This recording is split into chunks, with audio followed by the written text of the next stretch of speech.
trying to finalize what President Trump calls one big, beautiful budget bill funding his agenda, extending the 2017 tax cuts. The Speaker's still working on it very hard, and I think that he will be successful, but we're not quite there yet at this early morning hour. Republican Congressman Morgan Griffith a few minutes ago on Fox says he hopes for a vote tonight or tomorrow. One big issue for Republicans to agree on, salt.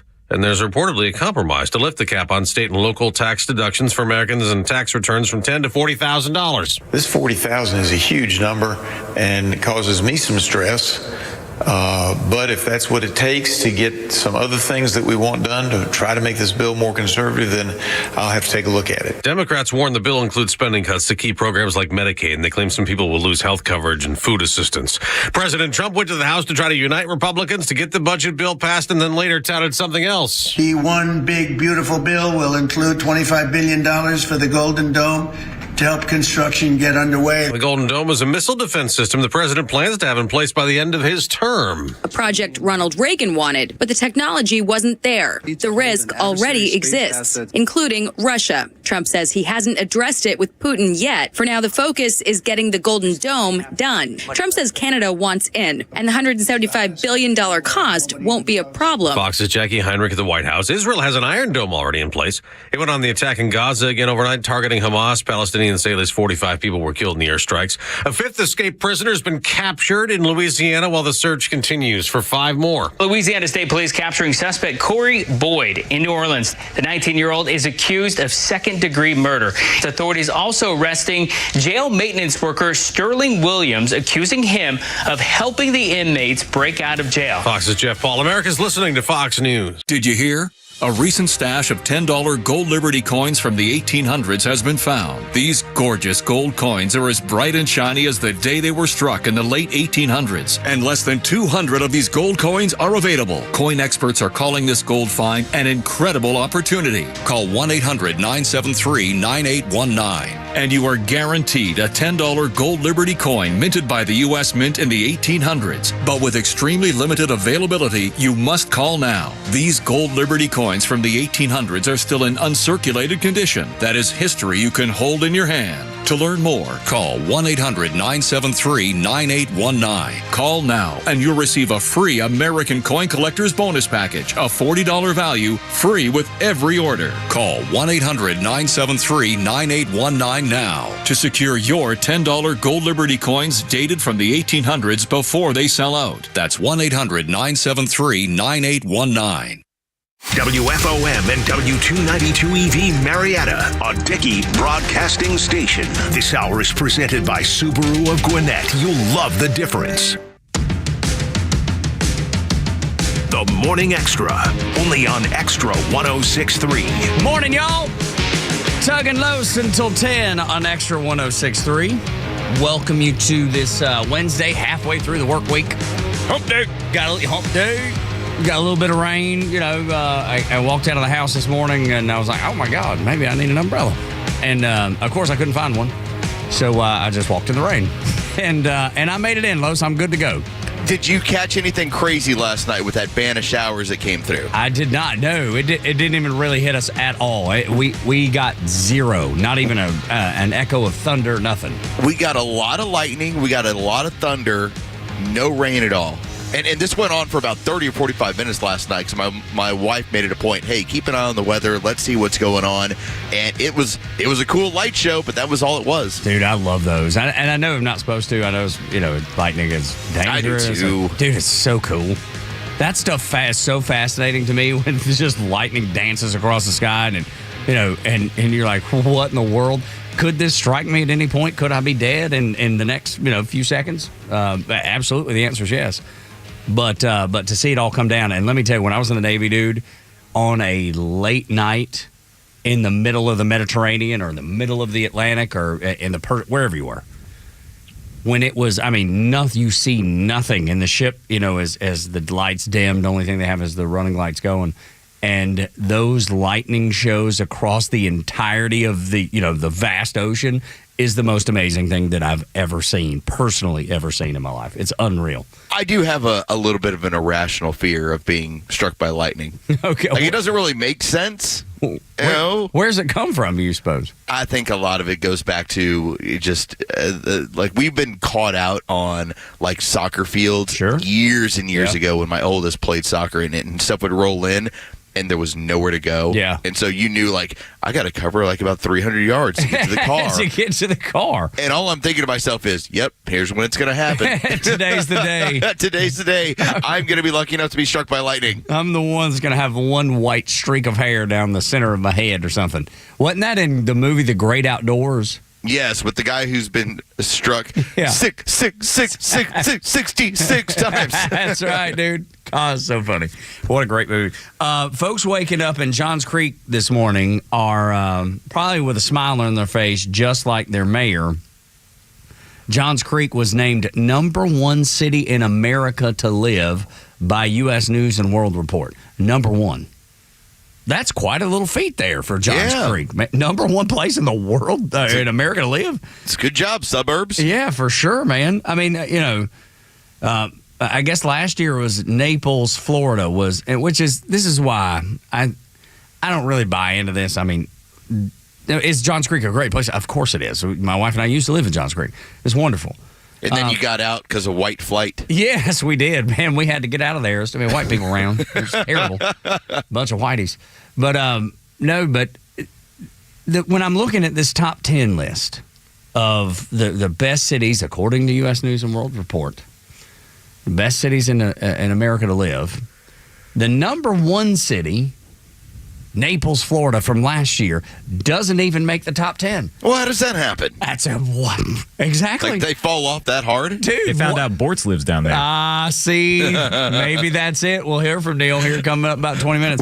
We're not worthy of top status any longer. Right. Do you know that man, Neil Bortz, lives in our fair town? We can no longer be in the top 10. I don't know how you fall so drastically from that, or it's all bull crap and made up. Well, that's my next guess. What are their conditions? Because in the past, it's been, cost of living, availability of home, desirability, crime rate. And so, and they use it all as a formula to then give you which the areas they consider to be the most desirable.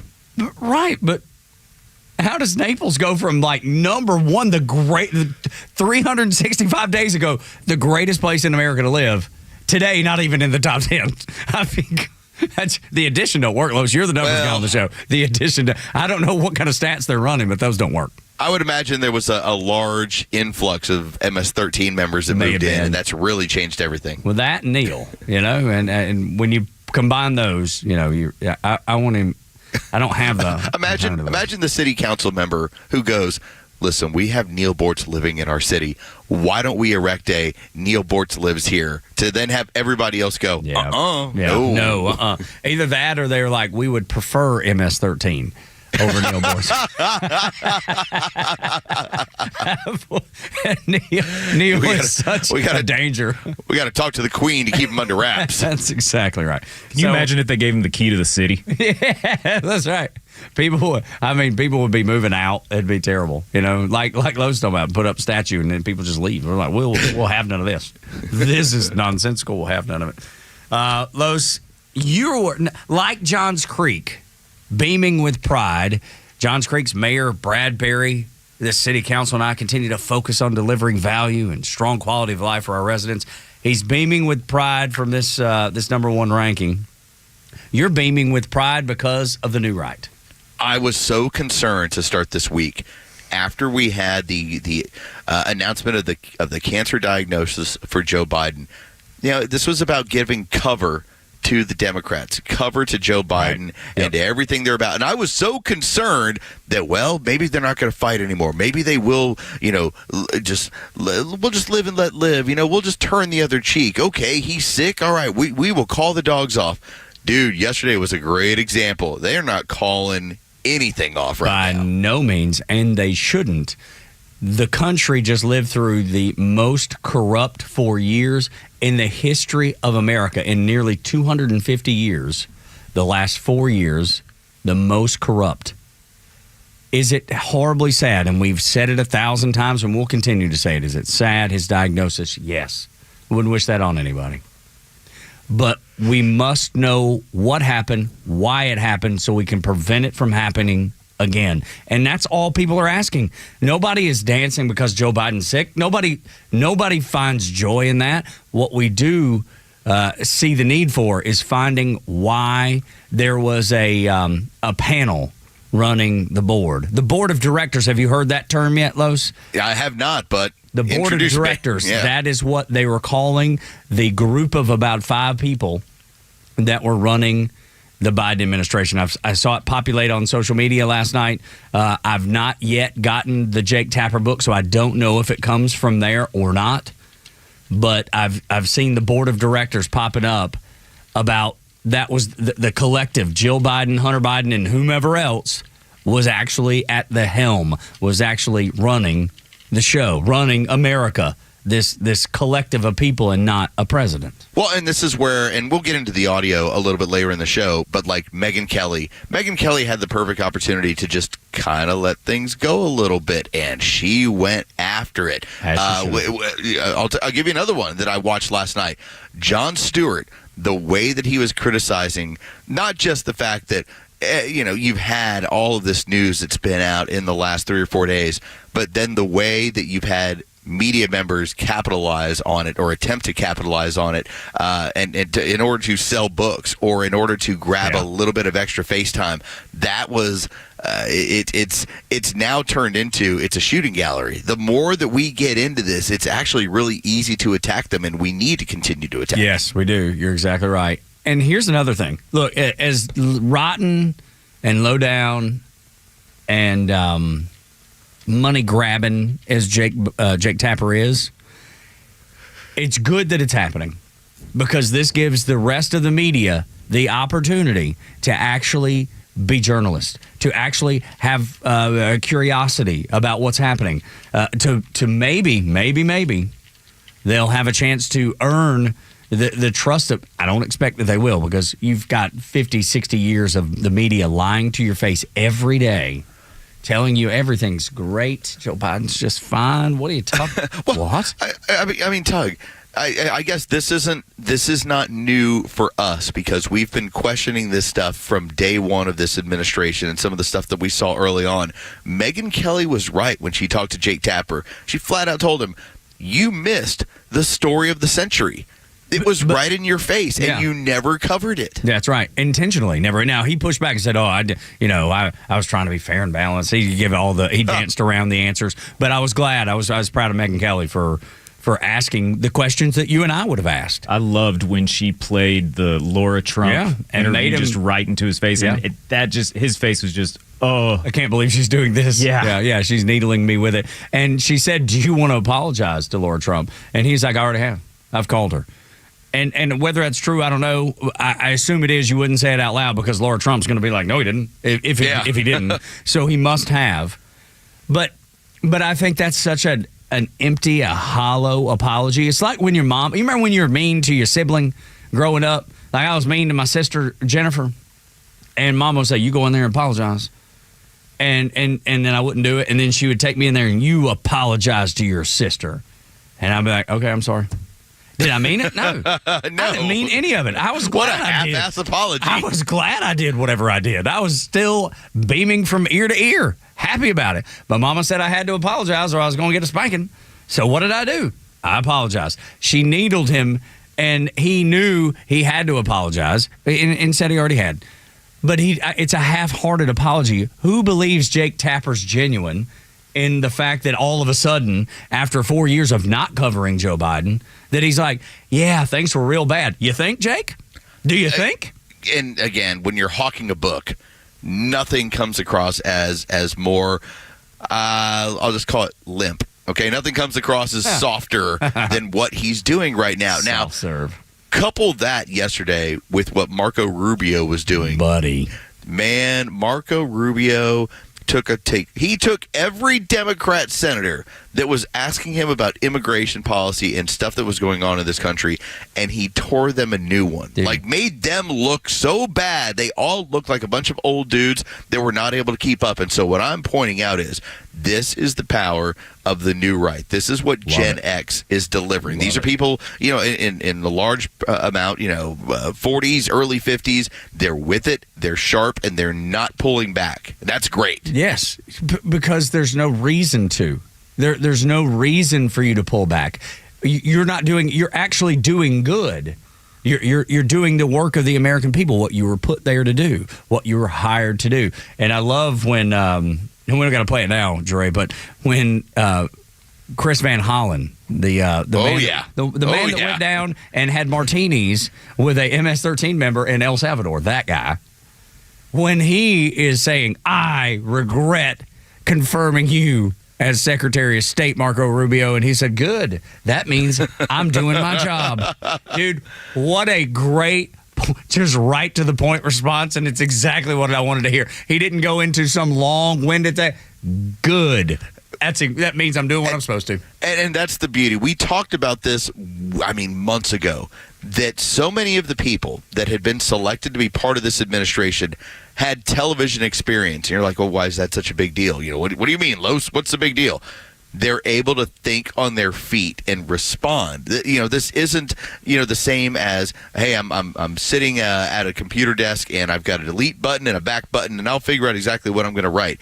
These people are being put on the spot, and the moment they are, their first inclination is, I'm going to make you look bad. Yeah. Not me. Nuh-uh. Not me. Not my administration. I'm going to make you look bad right here, right now. Lay it right at your feet. Another brilliant tactic, a new right tactic, if you will, is Donald Trump taking Joe Biden away from the Democrats by saying Joe was never for open borders.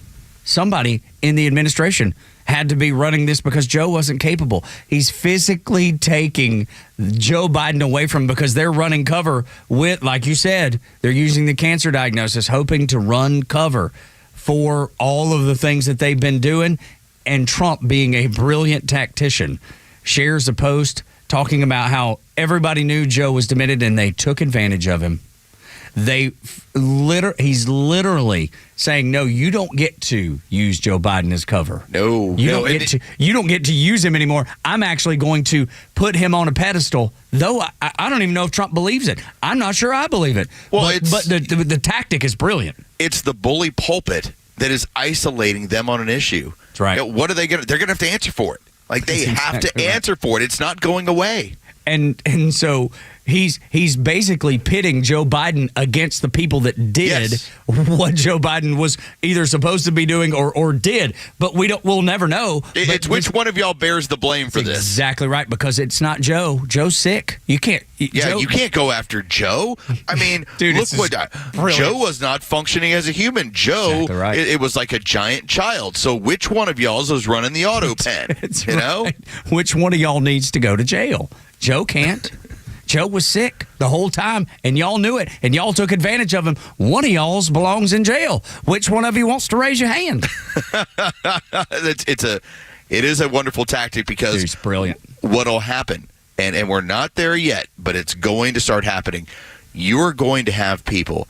They're going to start coming forward looking to cut deals. Yes, they are, especially when you start having the Department of Justice open up investigations, and then on top of that, Los, having people come in and testify in Congress with their hand on the Bible, saying yep or nope, I had no idea, or yes, I had an idea, here's why I did what I did, or no, I plead the fifth, whatever it is.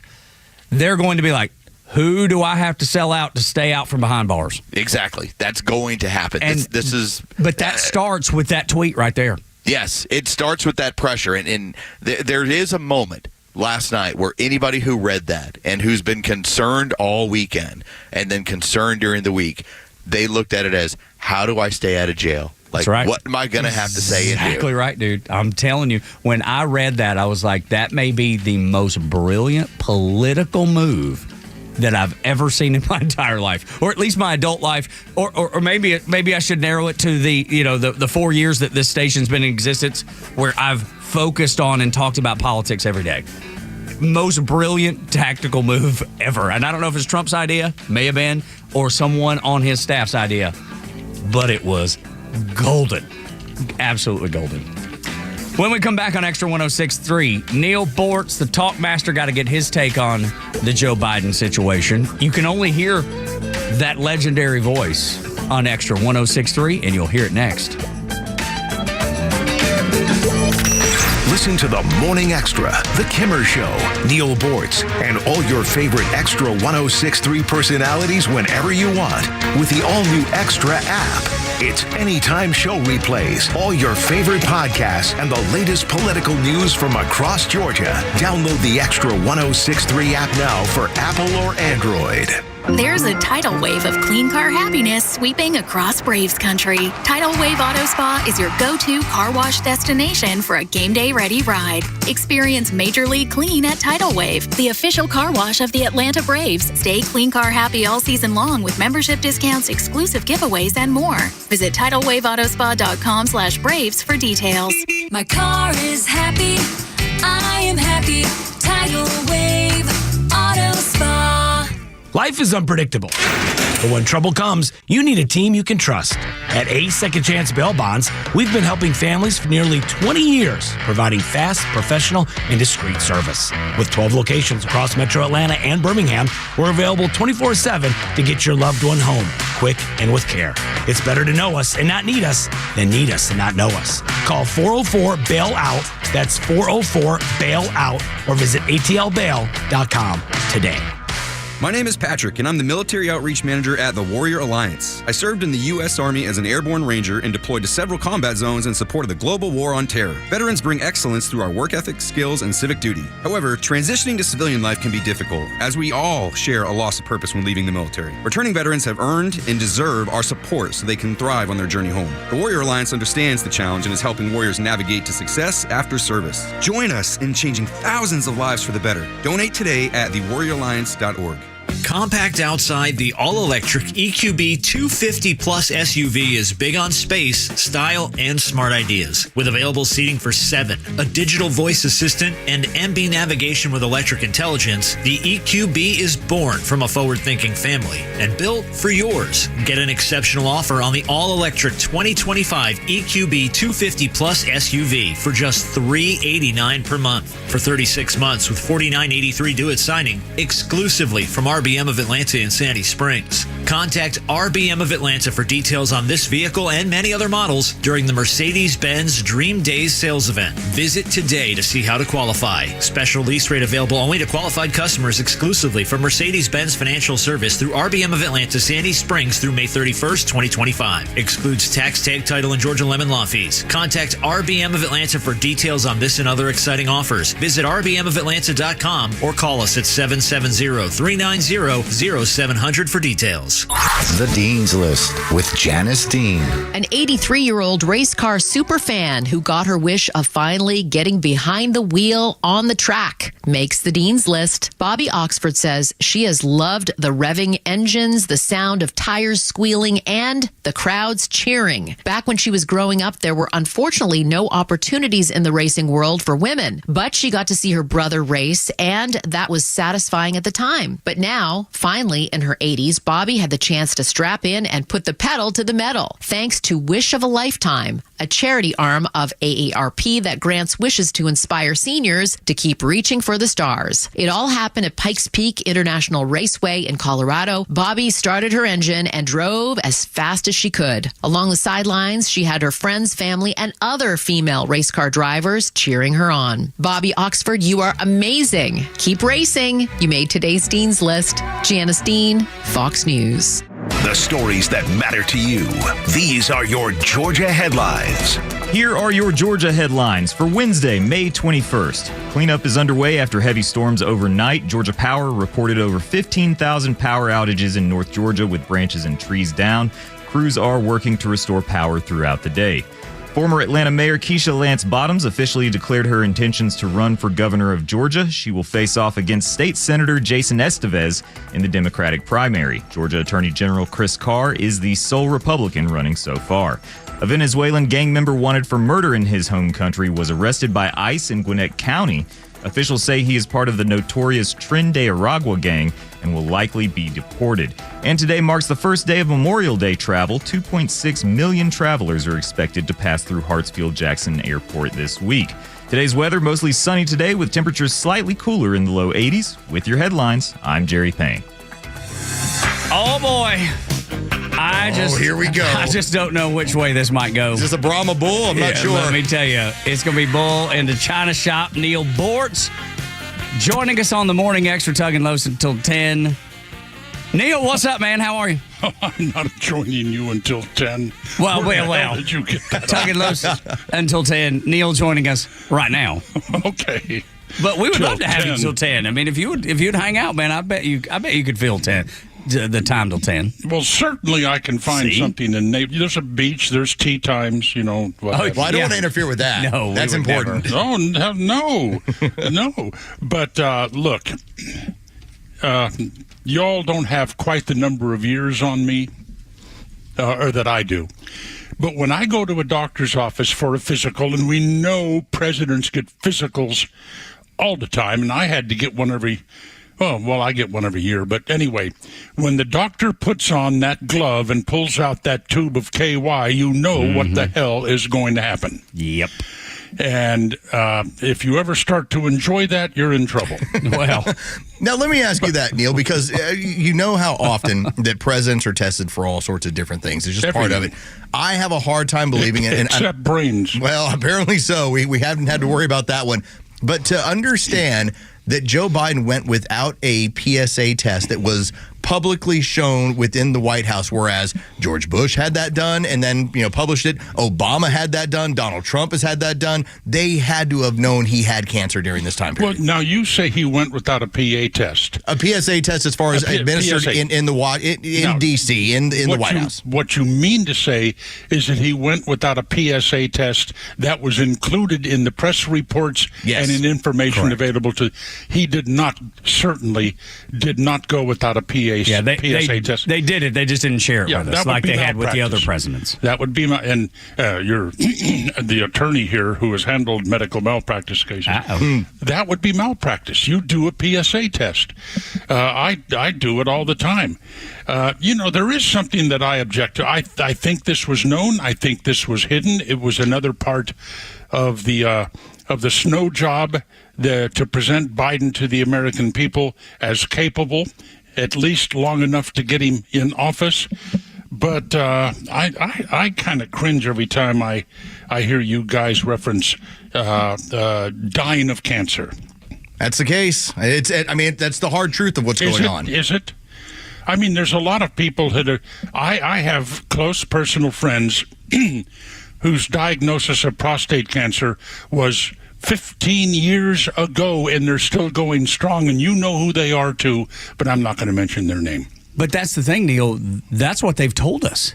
That's not our assumption. That's what's been shared. They used the word aggressive. They didn't. I don't know of any report from any from the White House or doctors that yep, he's dying of prostate cancer. But his brother has said time left with him. Well, time is left with me. Well, listen, Neil, I'm just maybe I'm using context clues. I hate to be gross about this, but over under 9 months, I'll take the under, and I'll bet you breakfast. That's what I've gotten from all of this. That the more we put this all together, of all these reports of having him back in 2022 say I have cancer, and then the White House said, listen, that was a gaffe. That's what it was. For Frank Biden to say about when Joe Biden left the race, this is about the time we have left with him. This is Lauren Loomer, who, again, I criticize Lauren Loomer on a regular basis. She told us all a year ago in July, it's a terminal case. He has a year. This is all adding up to me. I understand, but when you're 82 years old, it is not odd to make a reference to the time we have left. Okay, fair point. Because when you're 82 years, look, I think I'm in excellent health. There's no way I look like I'm 80 years old. I don't feel like I'm 80 years old. And you're very active as well. Y'all travel and everything else, yes. But I think it's perfectly legitimate for people, friends of mine, both of them, I think it's perfectly legitimate for them to say, well, we got to take advantage of the time we have left with boards, because obviously I'm not going to be around for 30 more years. Okay, I think you're being kind about this, and I'm okay with that. I'm okay with that. Your level of accomplishment and wealth, Neil, 20 or 30, it's entirely possible. Modern medical science. So, but is it okay, Neil, because we've tried to preface every discussion we've had with we want what's best for him as a human, but is it okay, because we feel like it is, to examine what he did in office? Yes, because this could happen again. This whole thing could happen again with another president. Certainly it could happen within the operations of the Democrat Party. Maybe even the Republicans could sink this low. But once again, sometime in the future, we may be faced with an incumbent president running for re-election who the press knows and the friends know and the staff knows is not competent to do this again. It has got mental issues or has health issues that are serious enough that the chances are they're not going to survive the next term. It not only could it happen again, it probably will happen again. The big difference is if it involves a Republican president, the media will eagerly report it. If it's a Democrat president, they'll circle the wagons just like they did this time and protect the Democrat at all costs. I saw an obscure little news story the other day. I can't even tell you where it came from. But somebody did a study of local news anchors across the country who resigned their news anchor position to go into politics. Okay? And every single one of them went in one particular direction when they decided, I have enough public exposure, I could get into politics. Every single one of them went Democrat. And that's the status with our media. They are 96% of these people voted for Joe Biden, the hyena in the last election. That's so unkind, but it's not a lie. It's not a lie, Talk Master. Just put a picture of a hyena next to Kamala Harris. I don't know who's learning from the other, but it's the same facial expression. But these people all vote Democrat. They protect Democrats. They promote the Democrat agenda. They condemn the Republican agenda. That's the media we have in this country. That's today. 100% of Democrats in Washington voted against a law that simply said biological men should not compete against biological women in schools that are funded with federal dollars. 100%.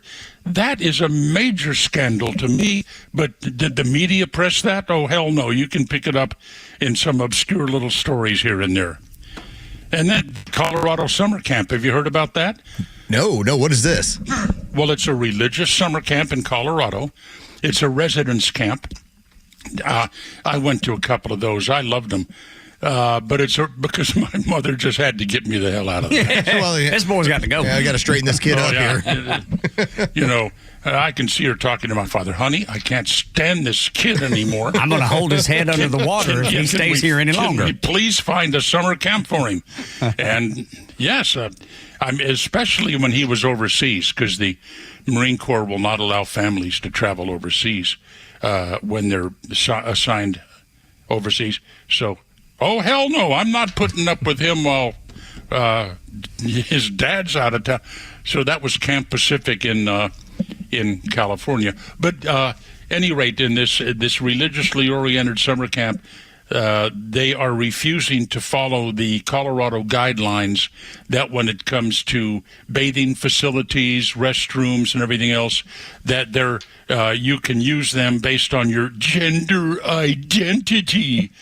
And so now that camp is being sued by the state of Colorado. Well, and we're talking with Talkmaster. Democrats. Talkmaster Neil Bortz is our guest on the Morning Extra. And I believe, just as you astutely had pointed out back in the summer, that particular ad is she's for they, them, Donald Trump's For You. I loved that. That was one of the most effective ads. We've now seen that tends to be a bridge too far. What I'm curious about is now that we've seen where the Democrats for 3 straight cycles have not even gone with their primary option. What they've decided is to select someone. They actually selected someone with cancer, with dementia. Maybe this ends up being that bridge too far for many Americans, because I know the trans issue is I'm not sure when the bridge too far includes a dementia patient that also has cancer. Now, do you believe that the media and the Democrats, rank and file Democrats, knew that he had this cancer, or was it effectively covered up? I think that portion was covered up. I bet it was covered up, but it's just like the dementia thing. They said that was the worst kept secret in Washington, D.C., that everybody knew that he was slipping, and that goes back to probably 2016, 2017. Oh, yeah. I bet at some point that information started coming out. When you have his brother making statements like that, I feel like somebody knew. Well, the book is out, today. Yeah, the Jake Tapper book. That to the public. We got it downloaded. Yeah. Oh, already. Nice one. Yeah, I mean, I don't have enough living space here that I can actually get the book, so I'd run out of room. Okay. Well, yeah. It's on my iPad. All right. Well, but it'll be a good read. I'm going to grab a copy of it. I got to get one on the way home. Yeah, and it comes out at the same time. I got into a Carl Hyacin book, and that really... Carl Hyacin can wait. I was going to say, current events dictate. It's Tapper's book to start with. Or Michael Connolly, he can wait. Okay. You ever read Michael Connolly? No. He's the one that the Lincoln Lawyer is one of his books. I recognize the name. I wouldn't have been able to pick out any of his stuff. Oh, Lordy, what a great writer. But the attempt is there was absolutely no the attempt. The truth is no attempt at transparency in this. We've got to get this guy elected at all costs. I mean, we would hide a quadruple amputation if we had to. And they were thinking about putting him in a wheelchair, but maybe the reason they didn't is, it would look bad. Maybe he can't get that past the public. Definitely the reason they didn't do it. Okay, I'm upset about something. Oh no. Uh-oh. In addition to. Well, I am upset that I am not looking forward to the college football season. I've already, for 5 or 6 years now, I haven't watched one NFL game. I don't care. But now I did enjoy college football, specifically my Aggies and the Georgia Bulldogs. Now I just don't give a damn anymore. And Donna's thrilled because she's going to have her Saturdays back in the fall. But why, Neil? College football. This one does hurt a little bit. NIL. Oh, that's the part that's bothering you. Name, image, and likeness. These are not college football players anymore. They are professional football players hired by colleges. And, look at the quarterback with that stupid damn sleeve tattoo. Carson Beck. University of Miami. Yes. That sleeve tattoo. I mean, what gets into the heads of people to do that? But I'm surprised he doesn't have a nose ring.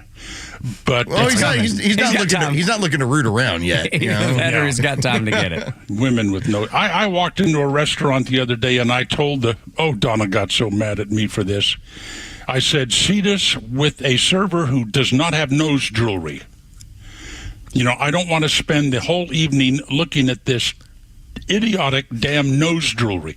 But at any rate, Carson Beck drives a Lamborghini, for God's sake. Well, it was stolen. Well, he might have it back. Got it back. He had a Lambo. I mean, that was part of the gig. Here's the part for me, Neil. All of them drive Dodge Chargers. If they don't drive Dodge Chargers or Dodge Demons or something, they're all making more money than most of the professors at that school. Yes, and as they should. And here's the deal. They've always been professionals. They've always been paid. It's just now out in the open.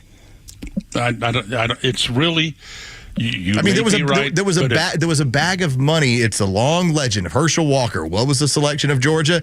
The bag of money. It's always been about the bag of money. It's just now out in the open. And to me, if you're telling me that you're generating as many millions of dollars for the university, I do believe, and I think here's what the model is going to go to. They're going to eventually become employees of the university, which means you can be fired. You can be fired, and your money's gone. No, well, that and you know what? But that's the meritocracy, right? That's what we all want. Listen, you know? I used to go to Georgia basketball games.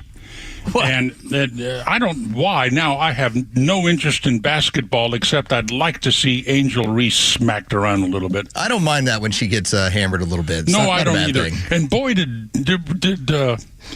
did McDonald's screw the pooch when they started putting her on all their Coke cups. When's the last time you went to McDonald's, though? I mean, I got to tell you, we don't frequent it. If I'm in a hurry, I like to get breakfast at McDonald's because they have this cup of oatmeal that is really excellent. Wow. Okay. Well, my wife's gotten that before, but I'm not much of an oatmeal guy, so I know it's good for you. I need to do better. Well, it's better than the sausage and cheese biscuit. Yeah, but the Egg McMuffin and the sausage, egg, and cheese strong. biscuit, man, it's so strong. No, nothing with eggs. You don't like eggs? It ain't real egg. I don't like embryos or zygotes. Neither one. Neil Bortz doesn't eat that. Man, I will eat eggs for breakfast, lunch, dinner. Have at it. A snack. Have at it. I'm an egg guy, dude. That's my favorite meal. No. There's no negotiating. So I'm adding to my list. So seafood, most notably lobster, shrimp, anything else, roaches of the sea, cauliflower, broccoli, eggs, broccoli. Broccoli's so good. Cauliflower's so good. Roasted broccoli, aspergrass. You mean asparagus? What is he playing? You know, I haven't even got a chance to talk about MARTA now. Now the thugs are pulling out their guns and robbing you on MARTA and shooting you if you don't comply. You wonder why people don't ride MARTA? Yeah, no, I haven't put my parents on MARTA in a decade now. I think we figured it out. When I was on the air, you know, MARTA had a chairman of the board. It was either chairman or CEO. Chairman of the board of directors of MARTA was a career welfare recipient who had never worked an honest day in her life and lived in welfare housing. And they took this gal and made her the chairman of the board of directors of MARTA. Well, look. You're going to look that up, aren't you? Yes, I mean, about the Los, I think, doing it right now. Neil Bortz, the I'm getting to the bottom of this. That's right. Let me tell you. When they have a chance to run a MARTA line where people actually have jobs, they say, oh, no, we're going to run it to Perry Homes, which is a welfare housing project. Oh, yeah, that's what we need. Ship more of them into downtown Atlanta. Goodness gracious. Yeah, well, look, we avoid MARTA. I mean, I think most people do. Most people, when they can. Sadly. Yeah, it should be a way to get around, but it's not, and it never has been. Well, you know, congratulate me. At least I didn't go through what MARTA stands for. No, I'm glad you did not. I'm glad you hold up on that one. Let's save that for next week. Yeah, that's right. We'll get start to it with there. We'll save it for my last show with you. Double D sending Neil the walking papers. I hope Joe Biden survives and does well with this cancer.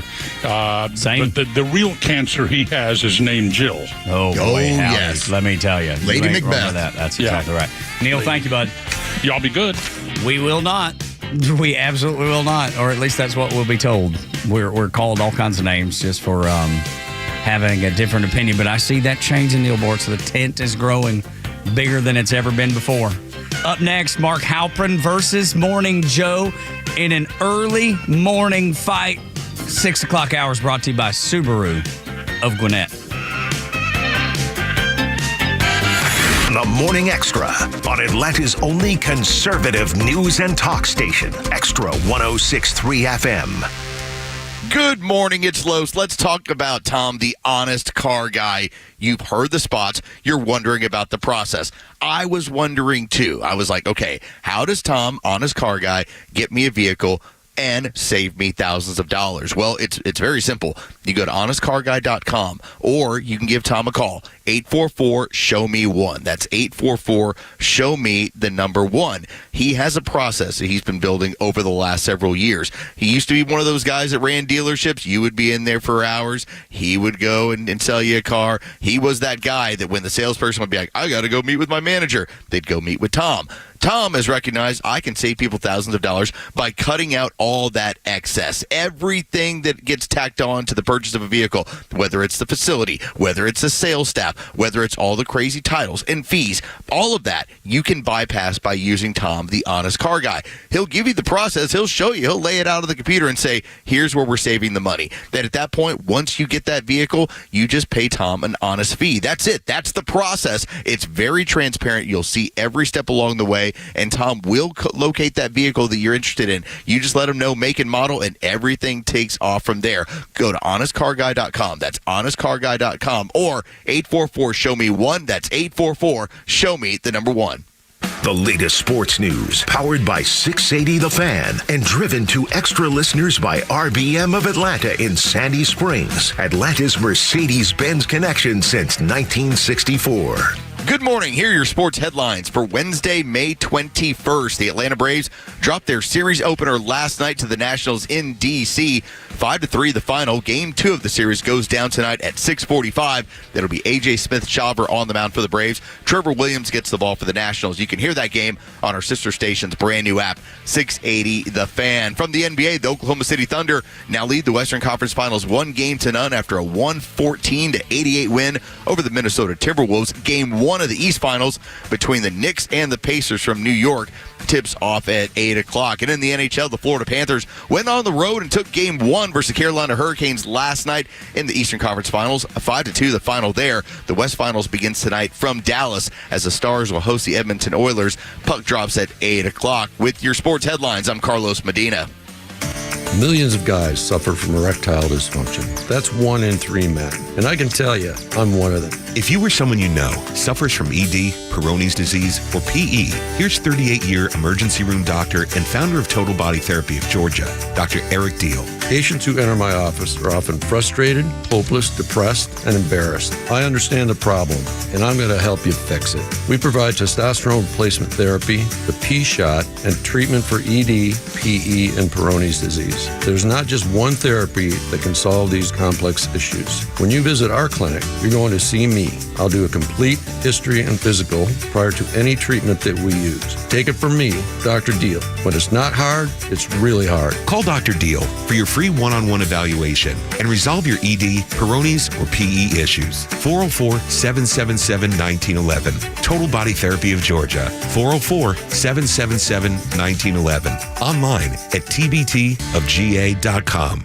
Hi, I'm Chris Lalamia, owner of the Trusted Toolbox. Got a to-do list a mile long? No problem. We've got the ultimate solution, our Handyman for a Day program. Here's how it works. You get a skilled handyman dedicated to knocking out your honey-do list. Paint touch-ups, drywall repairs, door adjustments, and much more, all done in one day. You want to jump into spring and not worry about your home? Call us now before the rush for your Handyman for a Day, and call us at 770-623-3097 or visit us at thetrustedtoolbox.com. One call, one handyman, one day. The Trusted Toolbox. You protect your physical health by choosing your doctors carefully. Protect your financial health by choosing an attorney carefully. An accident can be very costly. You want to receive the compensation you deserve. Call Van Sant Law. My friend David Van Sant will take care of you, trust me, very well. The number is 855-GA-INJURY. The website is vansantlaw.com. In the event of an accident, it could be the most important phone call you make.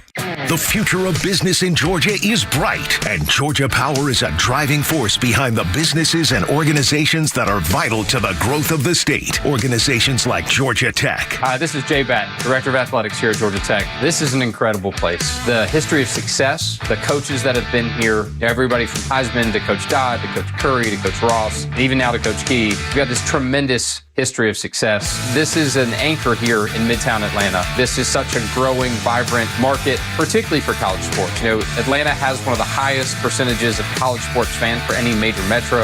The work being done over my shoulder is a first of many steps towards our continued evolution towards the very highest level and reestablishing Georgia Tech athletics at that championship caliber. We continue to invest in the fan experience here in Bobby Dodd. To learn more about how Georgia Power is helping businesses big and small, visit GeorgiaPower.com and tune in all year to discover how they're powering the future of Georgia. If you need to hire, you know it takes time. Well, what if you could meet with qualified candidates the very next day? Now you can with Zip Intro from ZipRecruiter. You simply pick a time and it does all the work of finding and scheduling qualified candidates for you. Then you choose who you want to talk to and meet with great people on back-to-back video calls as soon as the next day. Try Zip Intro for free at ZipRecruiter.com/free. Zip Intro. Post jobs today. Talk to qualified candidates tomorrow. Extra 106.3 personalities aren't afraid to tell it like it is. Without Donald Trump, nothing that's going on would be happening right now. Donald Trump is changing the world. And you'll never hear us spew that violent rhetoric from the left. So don't be afraid to tell it like it is. Because we're happy to have you as part of the Extra community. I particularly like Donald Trump's actions in getting illegal aliens the hell out of this country. Extra 106.3 and the Extra app. How Joe Scarborough has a job, I will never know. It makes no sense. The ratings aren't there.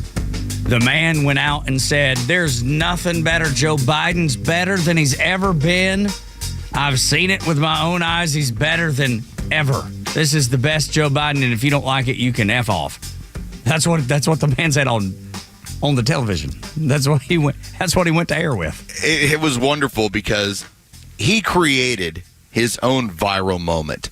You know, so much of what the media depends on these days, Tug, and we talk about it when there'll be that moment where they're like, we got you. And most of the time, it ends you. Like, I still think about Mike Pence. And it wasn't like it was intentional. Tucker Carlson brought up all the stuff that are facing American cities, and he's like, I'm not concerned about that. Yeah, nothing to worry about here. And that was the end of Mike Pence. Like, that was the, okay, see you later, man. Like, that's how it's going to be. The Howard Dean moment from, 20-some years ago. Yeah. We're going to go, everyone. And looking back on it, it wasn't that big a deal. No, it wasn't. But came across a little bit weird, Yeah, but that's what media can do, right? It can make you or break you in that one, that was probably a second long. That weird, shout was a second long, but it ended his political career. And to think the media for years ran with the lie of Donald Trump saying, well, between the neo-Nazi groups and the people over, they were good people on both sides. I mean, you listen to the full context of everything. That was not the intention of what he was pointing out. But that allowed them to say, hey, here's the viral moment. We gotcha. Ha ha. So I want you to take a listen. This is Mark Halperin. He has Joe Scarborough on his podcast yesterday. The Morning Joe has done a full show. And now he goes on this podcast. And Halperin starts trying to nail him down on this. And again, just think about it. The worst place a media member can be is in a viral moment that makes them look bad, because now Joe Scarborough will never live this down. Take a listen. There were plenty of days in public when he was not the best Biden ever, and of course, he stumbled and bumbled around. Mark, I mean, he certainly did. Donald Trump did. Other politicians did. It's actually the same case as a lot of times when I've gone in and talked to Donald Trump. We've gone to Donald Trump, and I've heard the media narrative around Donald Trump, and certainly I've been very critical of Donald Trump. And when I leave, I have a better understanding, just like Jeffrey Goldberg did a couple of weeks ago. I have a better understanding of where Donald Trump is mentally, if Donald Trump is losing it, like people have said through the years or not. And so again, am I going to look at a clip that's going viral and pay more attention to that than 2.5, 3 hours I had with a guy one-on-one going around the world? No, I'm just not going to. Are some of the clips bad? Yeah, they certainly are bad. I can understand why people would see that without the context. Dude, he's doubling down on stupid. Yes, he is. He's actually trying to absolve himself of, well, I happen to have more access and I saw more than you did, yet you ended up being the guy who was the most wrong. Yeah. And now you're going to try to convince me that what I saw then wasn't right because you had an up-close view of it. And he was the best, just like you said. I traveled around with him. Right. I know more than you did. Yeah, and no, you're dumber than the rest of us. You got an up close look at it. Or Los, you're the biggest liar in the room. Then that might be it. He's just the biggest liar in the room. And that's awful. I really don't like calling people liar. I don't, man. But I don't know how else to describe Joe Scarborough. That's the only way. You're either just out of touch. You have zero impulse, zero perception of what's happening, or you are completely lying. Well, to me, this is the part that's always disconcerting about where we are and how the media is basically an extension of the Democrat Party. If Joe Scarborough goes on Morning Joe and launches into what is the political crime of the century, the story of the century, an American president who was never actually president, and starts talking about all of his mental deficiencies and how he's unable to function. All right, that's the end of Joe Scarborough. So Joe took the road that everybody else would. Why don't I say this about him so that as long as the regime stays in charge, I'm fine. I'm Joe Scarborough. I carry the water every single day for these people. And look, I even put my neck out like this. And if there's ever any sort of change, he knows I'll still be protected based off of me doing this. And he is. And he is. And he is. At MSNBC, they completely protected me. Jake Tapper's the same way. Exactly Jake Tapper, right. They're celebrating him on right. CNN. That's exactly right. After completely lying. That's because their politics, the politics of the networks, the politics of the journalist, and the politics of the Biden administration, whomever was running it, are all the same. When you say they are the media arm for the DNC, they are. And this is more evidence of it. There was a funny moment last night where Jon Stewart, because he was hosting The Daily Show, and he's going through the audio of Jake Tapper for weeks telling people, hey, in 3 weeks, my book is coming out. There's stuff in there you're not going to believe. Hey, my book's out in 10 days. There's information in there about Joe Biden you will not believe. And Jon Stewart starts shaking his head, and he's pointing out, if you have news, how can you claim to be a newsman if you're not reporting the news and instead you're holding it for a book? It's because you see an opportunity to make a grip of money. But you're not news anymore at that point. No, you're definitely not. But has he ever been, truly? No. No, of course not. So why would Jon Stewart expect anything different? But that's the difference. We never pretend to be news. Yeah, like, yes, right, we'll ever. cover some stuff. This is a show about, in a large part, infotainment. What they do is they masquerade as serious hard newsmen, news. even though they're just giving you the company line. And that's the beauty of Extra, is we don't have a company line. No. Dickey Broadcasting has never one time. David Dickey, the man that runs the building, the man that owns the building, his name's on the building. Scott McFarlane, our operations manager. No one's ever walked into the studio and said, you must say this or you can't say this. We don't have a company line. CNN, MSNBC, they do. That's the difference. Yeah, it's like ours says, Morning Extra, infotainment. In the afternoon, it says, Kimmer Show, please don't curse. There's the company line. As best you Don't can. shoot anybody. As best you can, that's right. Finally, someone was able to ask Jake Tapper the questions you would have asked them. Next on Extra 106.3. Live and local news talk continues at 3 p.m. with Kimmer, Pete, and Flounder. It's the Kimmer Show, only on Extra 106.3 and the Extra app. Want the truth about shopping for new floors? Big box stores might have flooring departments, but Empire Today has flooring experts. There's a huge difference. At a big box store, you might be getting help from someone who's in flooring today, but was stocking toilets yesterday. With Empire, you'll work with a dedicated flooring expert. We bring the store to your home, help find the right floors for your lifestyle, and answer questions. All while you view hundreds of samples with your own furniture, decor, and lighting. You'll get an all-inclusive price estimate and can schedule installation as soon as the next day for in-stock styles. That's Empire's Home Floor Advantage, working with experts who specialize in one thing: flooring. For a limited time, use code RADIO to get $500 off your contract of $3,500 or more when you call or visit EmpireToday.com. That's $500 off with code RADIO. You know the number. 800-5800. Today to 300 Empire. Today. Offer may not be applied to sales or combined with other coupons, discounts, or savings. Terms apply. If you're thinking about a new Chevy, don't wait. Now's the time. Head to Jim Ellis Chevrolet where the price is right now. Lock in your lowest price today before prices start to rise due to new tariffs. Shop early while inventory is strong. Right now, Jim Ellis Chevrolet has more than 400 vehicles in stock on the ground, ready to take home today. That includes the legendary Silverado, family-friendly SUVs like the Equinox, Tahoe, and Suburban, one of the largest Corvette selections in the metro Atlanta area. And if you're shopping pre-owned, you'll find a great selection of certified vehicles too, thoroughly inspected and ready to roll. At Jim Ellis Chevrolet, you'll find exactly what you want, but don't wait too long. Get yours today before prices go up and vehicle selection goes down. No pressure, no games, just a transparent customer-first experience that makes buying easy. And after the sale, Jim Ellis Chevrolet is still with you thanks to factory-trained technicians who will keep your Chevy running strong. For the latest offers, stop by their showroom on Peachtree Industrial Boulevard just inside the perimeter. Or shop anytime at JimEllisChevrolet.com. Jim Ellis Chevrolet, together, let's drive. I enjoy a good night's sleep, and I like to breathe while I'm sleeping. My wife appreciates that, too. That's why I wear a CPAP. You want the right machine. You want expert advice. You want all the supplies that go with it. You get it all at CPAPs, etc. in Alpharetta. Machines, masks, tubing, filters, cleaning supplies, all of it, and they ship nationwide. Walk-ins, by the way, are welcome. CPAPs, etc. Alpharetta, CPAPSETC.com. WFOM and W292EV Marietta, a Dickey broadcasting station. This hour is presented by Van Sant Law, VanSantLaw.com.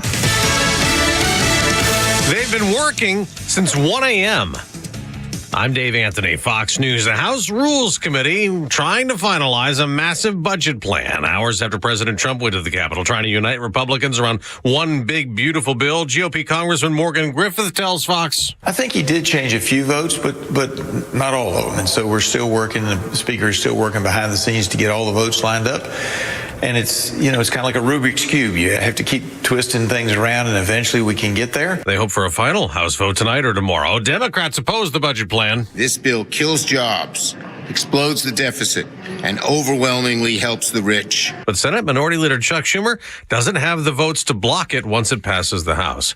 After the Trump trip to the Capitol, he touted the new missile defense system the commander-in-chief is planning. Once fully constructed, the Golden Dome will be capable of intercepting missiles, even if they are launched from other sides of the world, and even if they're launched from space. And the president plans to have the Golden Dome in place by the end of his term. Israel has an Iron Dome already in place. It attacked Hamas again with airstrikes overnight that Palestinians claim killed at least 45 people in Gaza, where Fox's Jonathan Savage reports. Mothers say children are crying from hunger, and it's becoming impossible to protect families from starvation, missiles and scorching heat. Despite Israel now allowing some trucks to enter Gaza carrying badly needed food and medicine, aid groups say none of it has yet reached civilians. Another escaped prisoner captured in Louisiana, where the manhunt continues for 5 more still on the loose. Corey Boyd, a 19-year-old taken into custody at a housing development. He's now being moved to a state facility and could face additional charges. Boyd was originally held for second-degree murder, aggravated battery, and threatening a public official. Fox's Nate Foy in New Orleans, where 10 prisoners broke out of the jail last Friday. America's listening to Fox News.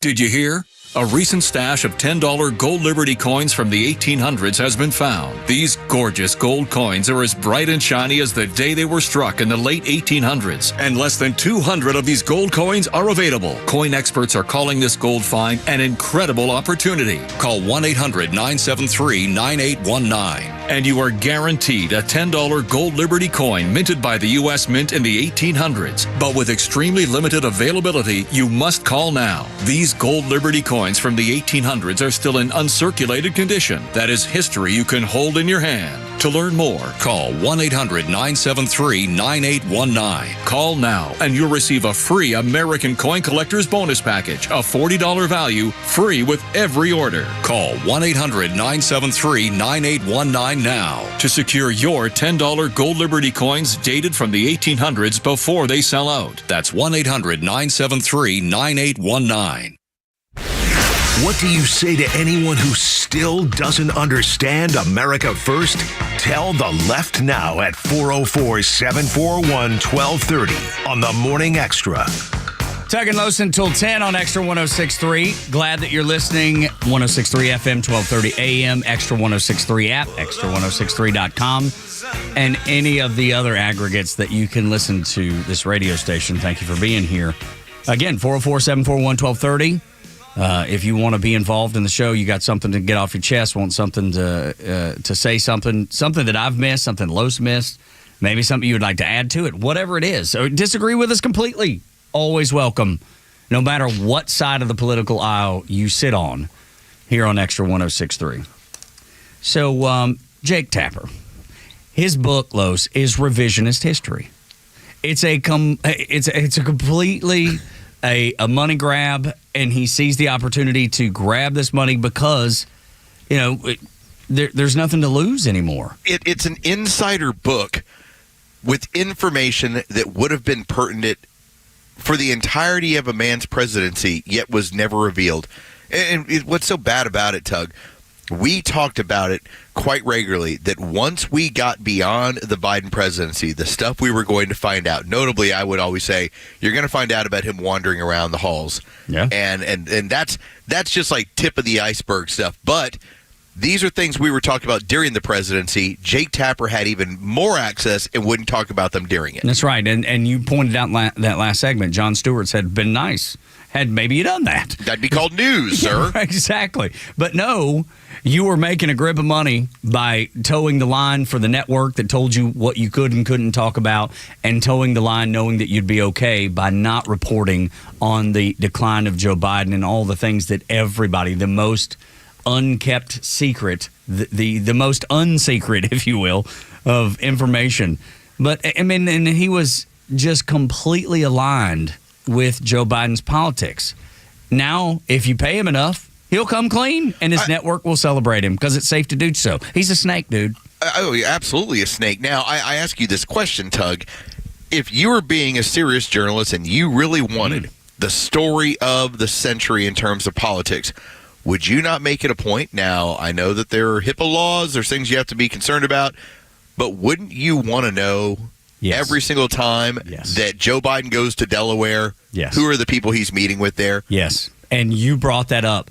And you're not even a serious journalist. No, I'm not a journalist at all. And yet, I'm thinking if I was a serious journalist, if I was somebody that this is how I make my career, I would be, and I'm not looking to reveal medical information because I'm looking to stay within the guidelines of the law. Of course. But I would be pointing out, these are the people that are visiting Joe Biden in Delaware, and I would be like, here's an oncologist, here's an oncologist here. Whoa, maybe there's something going on here. Why is it that he goes to Delaware so often? And Los was so on top of it. Not a serious journalist, not a journalist at all, like Jake Tapper presents himself to be. And Los would say, hey, you notice that he goes to Delaware a lot. And here's why I think it happens. There's no visitor's log like there is at the White House. And it's not public. And it's not public. He could be seen by anybody. Los brought that up 3 years ago.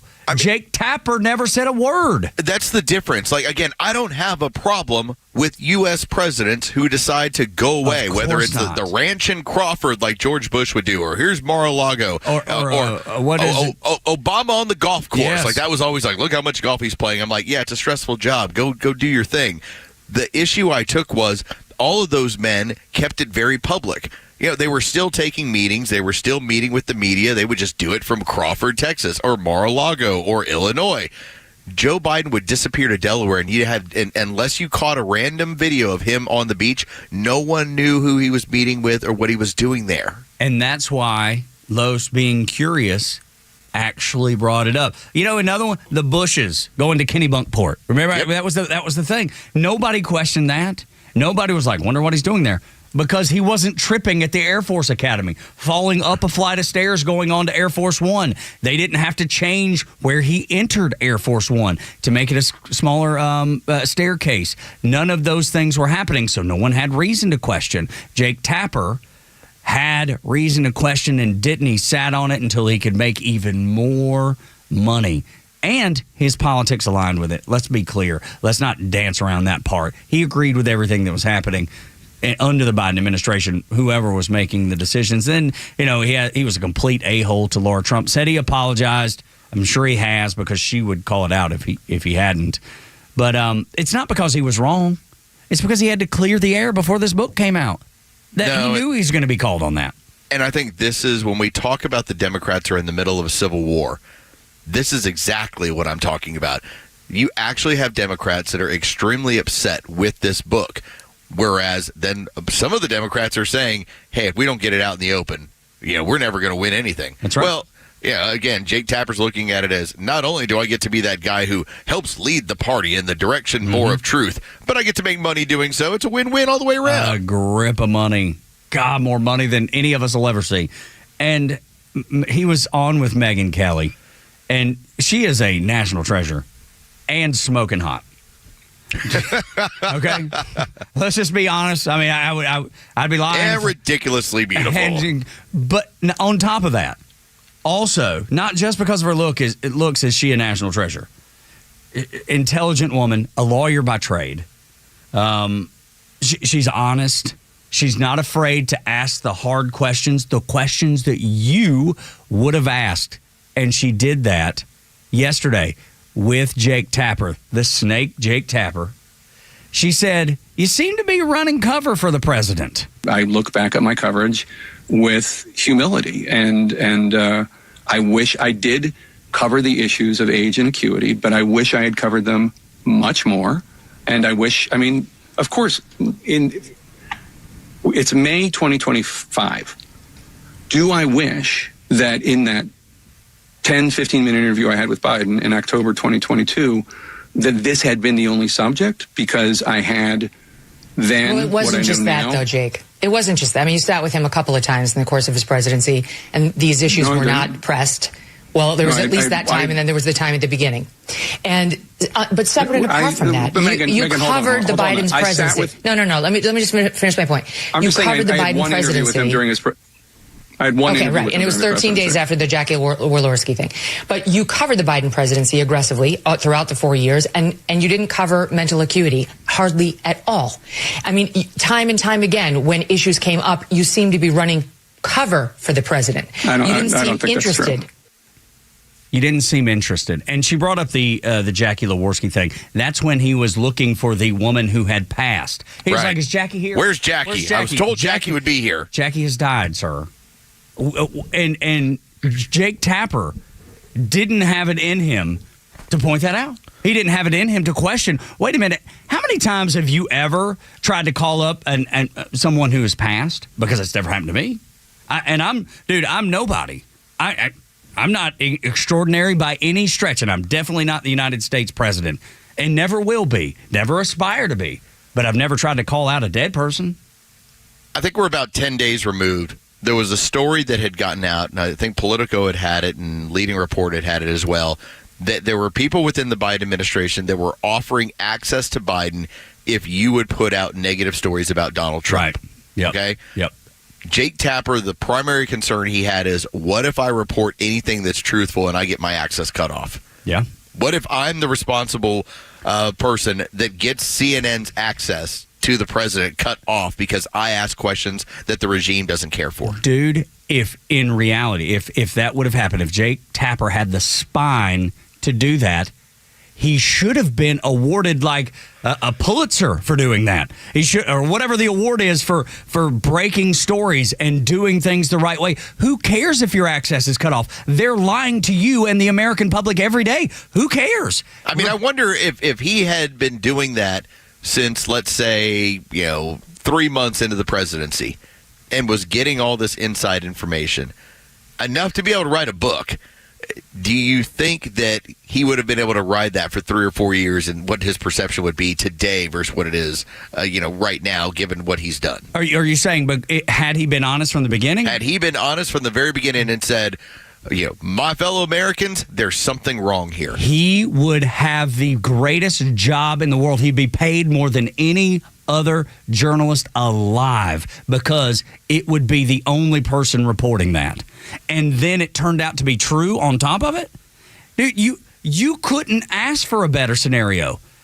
And they were none brave enough, or they all agreed with what's happening, so they let it go. And on the other side, there are people like Alex Jones, and think of him what you will. Alex Jones was reporting from all of his sources throughout 4 years about how diminished Joe Biden was, the issues that he was having, where they were finding him at night, how he wasn't able to remember what was going on. And what happened to him?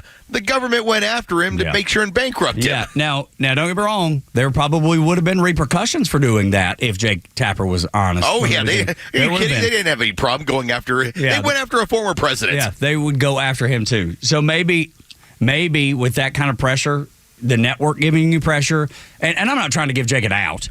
I'm really not. But I'm trying to see both sides of the story. You know, if the network's saying we're going to take your job, and then they're going to send FBI agents to your door. For everyone, and I get it. And Megyn Kelly is asking the questions that are supposed to be asked. We are supposed to keep the pressure up on these people.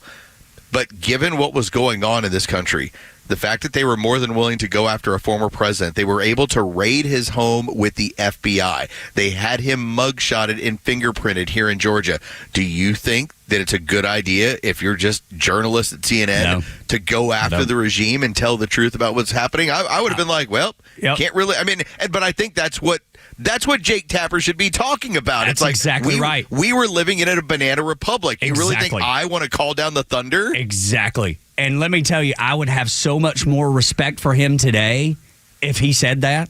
If he said, look, the network was pressuring me. They were. And I was afraid that they would come after me just like they went after Donald Trump. If he would have said that, dude, his credibility this morning would be through the roof and not his name mud like it is. Yes, I firmly believe that. Right. And again, that's looking at it from the realistic perspective of what was going on in this country. Now, excellent point. Is Jake Tapper, is he like the great villain right now? Yes. Yes. Because we were like, why didn't you tell us this before? But the problem is other people were, and the government did what they were trying to do to silence them. They tried to bankrupt them. They tried to put them in prison. Everyone was given the example of, if you step out of line, here's what this regime, because again, we're in a banana republic at this point, here's what they're willing to do. The law be damned. Give me 2 minutes, and I'm going to give you the best compliment that maybe me and Los has ever gotten from Jake Tapper. Coming up in just a moment. Give me 2 minutes. But I want to talk about the most fascinating part of the Megyn Kelly interview with Jake Tapper. The most fascinating part. I didn't even realize that this kind of thing happened. I guess now that I know it and I've heard it, it makes sense. But listen to the exchange that Jake had. This is debate night.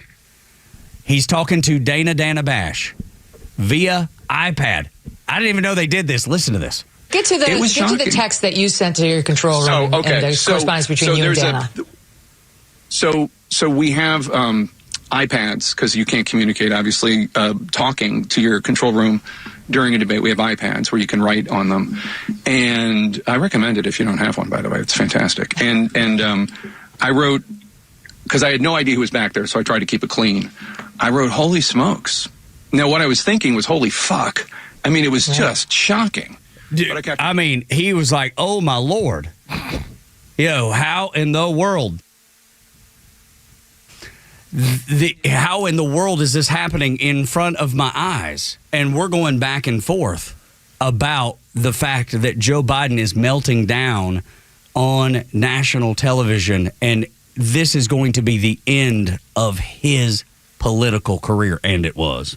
We were 11 minutes into that debate, and I remember shooting text messages and saying, oh my God, like, this is as bad as I can. Like, I thought to myself, he's going to be drugged up. He'll be fine. He'll be all amped up. It was 11 minutes in, and I'm like, this is the end of this. Like, it's actually going to be the end, because it was that bad. And it was.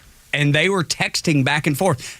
They never, just like Jon Stewart said, and you've talked about this morning, he could have talked about this on the air. He could have said, wow, we were going back and forth on the iPad talking about the complete meltdown that was happening in front of us, in front of the nation, in front of the world.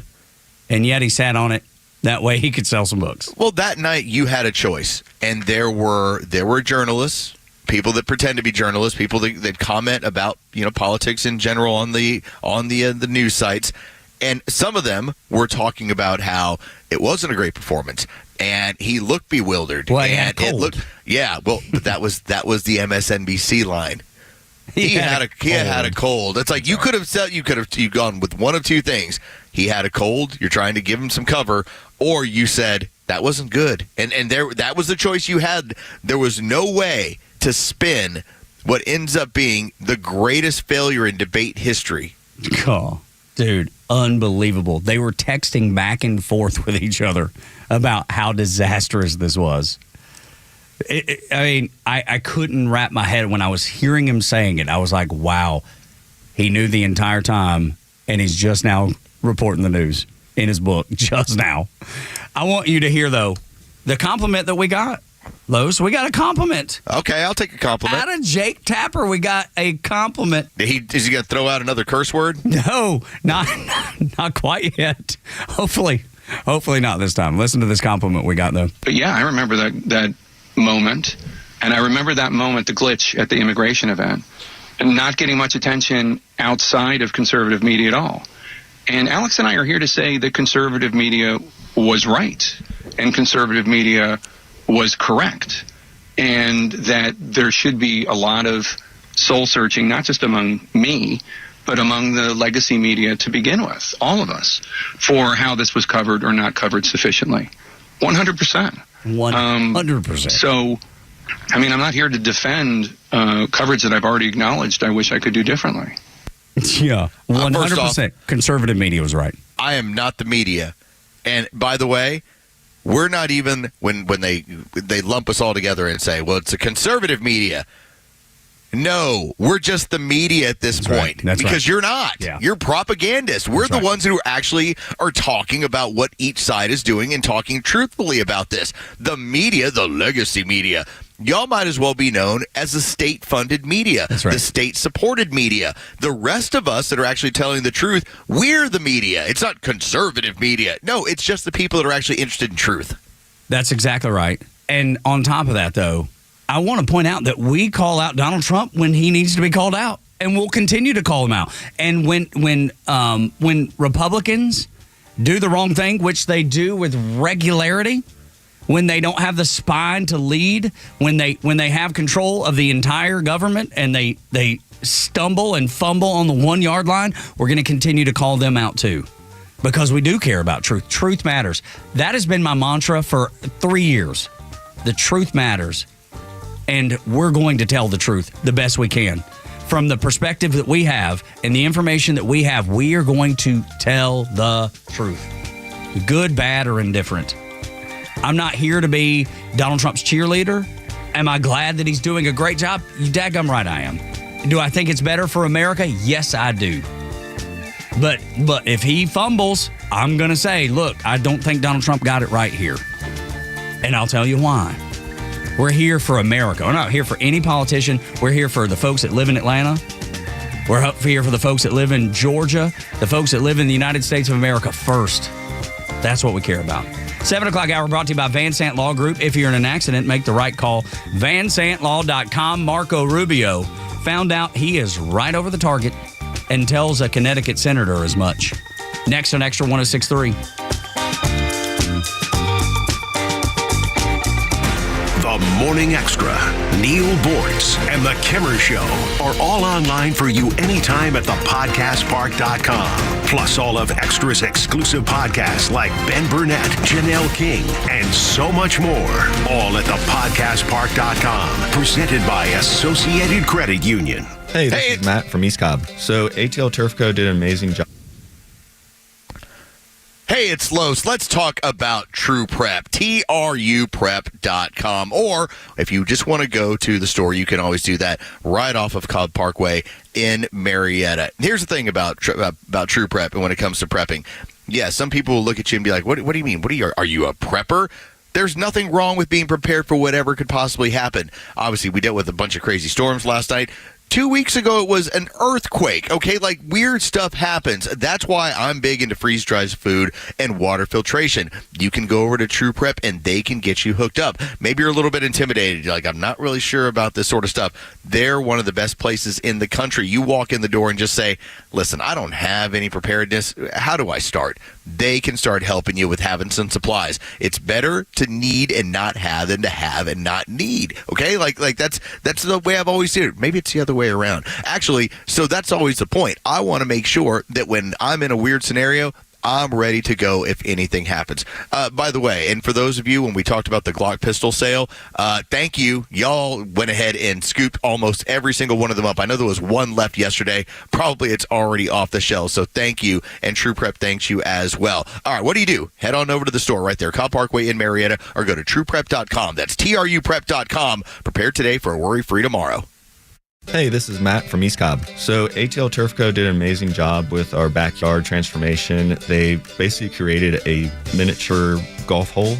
We have a miniature fairway. We also have a miniature little putting green. Consists of about 4 holes. After that transformation, my father-in-law came and saw his house the way it looked. Sure enough, he did the same thing with ATL Turf Co. He has a beautiful backyard, wonderful stonework, drainage, and a beautiful practice area for chipping and putting. Check him out online at atlturfco.com. If you've been thinking about a new Ford, now's the time to buy. At Jim Ellis Ford Sandy Springs, you can take advantage of employee pricing on select new Ford models. That means you pay what Ford employees pay. No markup, no hidden fees. It's all a part of Ford's bold campaign, from America for America. While others may raise prices due to new auto tariffs, Jim Ellis Ford Sandy Springs is stepping up, giving you the power to save big on American-made vehicles. Choose from bestsellers like the F-150, rugged Bronco, capable Explorer, or the all-electric Mustang Mach-E. Vehicles built to move America and move you. And when you buy from Jim Ellis Ford Sandy Springs, you're not just getting a great deal, you're getting award-winning service from a locally family-owned dealership. Find your perfect Ford just 4 miles north of 285 on Roswell Road, or shop online at jimellisford.com. Jim Ellis Ford Sandy Springs, where you pay what we pay, and where you can always expect the best. Military veterans are eager to transfer their skills and experiences to civilian life, but lack trusted connections to expedite their path to success. That is, until they meet the Warrior Alliance. The Warrior Alliance goes the extra mile to reach veterans in their communities so they do not have to take this journey alone. With over 40 partners across 10 service areas, your donation goes a long way toward achieving maximum impact for a veteran and their family. Go to thewarrioralliance.org to donate today and commit to helping the Warrior Alliance change thousands of lives for the better. You should never need financing for a simple garage door repair, but it's happening here. Out-of-town companies have invaded Atlanta for a cash grab, charging outrageous prices. Hi, I'm Dan Watkins, owner of All Four Seasons Garage, Entry Doors, and Windows. Stay local and stay on budget for every opening of your home. All Four Seasons, trusted in Atlanta for over 25 years, exceptional customer service, and fair, honest pricing. When trust matters, trust us. All the number 4 Seasons Garages. The stories that matter to you. These are your Georgia headlines.